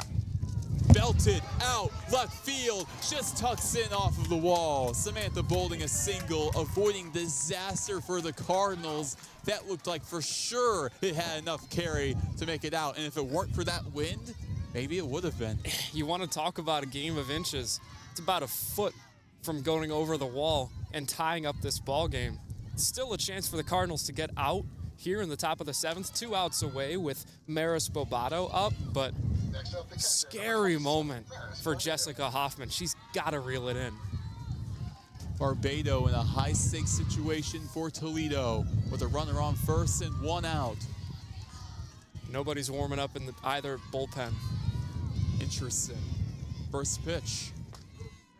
Gets it right down the gut. Hoffman a big time, strike 1. Good pitch to get ahead of the count, but you can't have too many pitches like that. Bobato is a good enough batter to identify when that happens and powerful enough to bring it over the infield. Jessica Hoffman's 0-1 pitch. Lets it fly. On the outside, unable to bite it, a little bit too high. 1 ball, 1 strike, 1 out, a runner on first for Toledo. Top of the 7th, the Cardinals are 2 outs away from winning this. They lead 9-8. Jessica Hoffman looking for the save. Her 1-1 pitch to Barbado. Here it comes. Check swing. It's on the top half for strike 2. Barbado kept it in check, but still biting the zone. This is the softball we love to see, Roen. 1 swing of the bat could change everything. It could ground into a double play, or it could go over the fence and give the Rockets this lead. Here we go. 1-2 to Barbado. Here's the pitch. It's popped up in the right field. Weaver's under it, makes the catch for the 2nd out. The right fielder, Maddie Weaver, doing it for the Cardinals and right to get that second out. Ball State 1 out away from winning this contest. As soon as that ball went into right with the win factor, I have to say, held my breath a little bit, and I think so did a lot of the crowd. Didn't have enough pop on it, but we were able to track it down 1 out away now for a Ball State victory and a Ball State series win as well. Madison McKay, right-handed batter. She broke up a no-hitter in the 5th. Now Hoffman's first pitch. Misses down low for ball 1. A runner on first. 2 outs for Toledo. They trail 9-8. Jessica Hoffman looking to get the save for the Cardinals. For Hoffman, it would be her first save of the season. Hoffman sets it up. Her 1-0 pitch. Lines up on the inside, caught for a strike. In and out of the glove of Michaela Timmons, but it does not matter. 1 ball, 1 strike. Jessica Hoffman's 2 strikes away from getting it done for the Cardinals. Nice job by Boulding to not be trigger happy and try and get the second there. Passed ball is an opportunity to do so, but in such a high stakes game, you can't do it. A lot of players aren't disciplined enough to make that decision. Boulding is. Good call. Hoffman, the 1-1 pitch. Lets it fly to McKay. Just misses low. 2 balls, 1 strike now on Madison McKay. The fan disgust is at an all-time high with that call. Off-speed pitch looked like it dropped in, but maybe a little too much. Now it's 2-1. Hoffman has to work her way back. Hoffman looks over. Now her 2-1 delivery. Here it comes. It's belted into left field, into the glove of Gunter. Series win and a double-header victory for the Cardinals. They win 9-8. Jessica Hoffman the save. What a win for the Cards. The name of the game has been pitching. The name of the series has been pitching. All of Toledo's struggles were because they couldn't do too well through the air. Ball State, the reason they won was off the arms of Severino and Whitley doing such a great job to keep the faith and keep the reins on for these Cardinals. Ball State 9, Toledo 8. Although Severino gave up 8 runs, you have to mention the fact that she was lights out through 5 innings and looked the best that we've seen her all day and looked like, or all year I should say, and the Cardinals were this close to a no-hitter and a run rule. And as we said, this is an opportunity for her to grow. At the end of the day, she still got the win and still did a great job for most of the day. And while there were slip-ups, those are going to happen. She's a freshman. There's a lot of inexperience. So nice job for her to be able to recover and respond to that level of adversity, Roen. But the great thing is we got the crowd here celebrating with the players, as we're going to take a quick moment just to listen into this.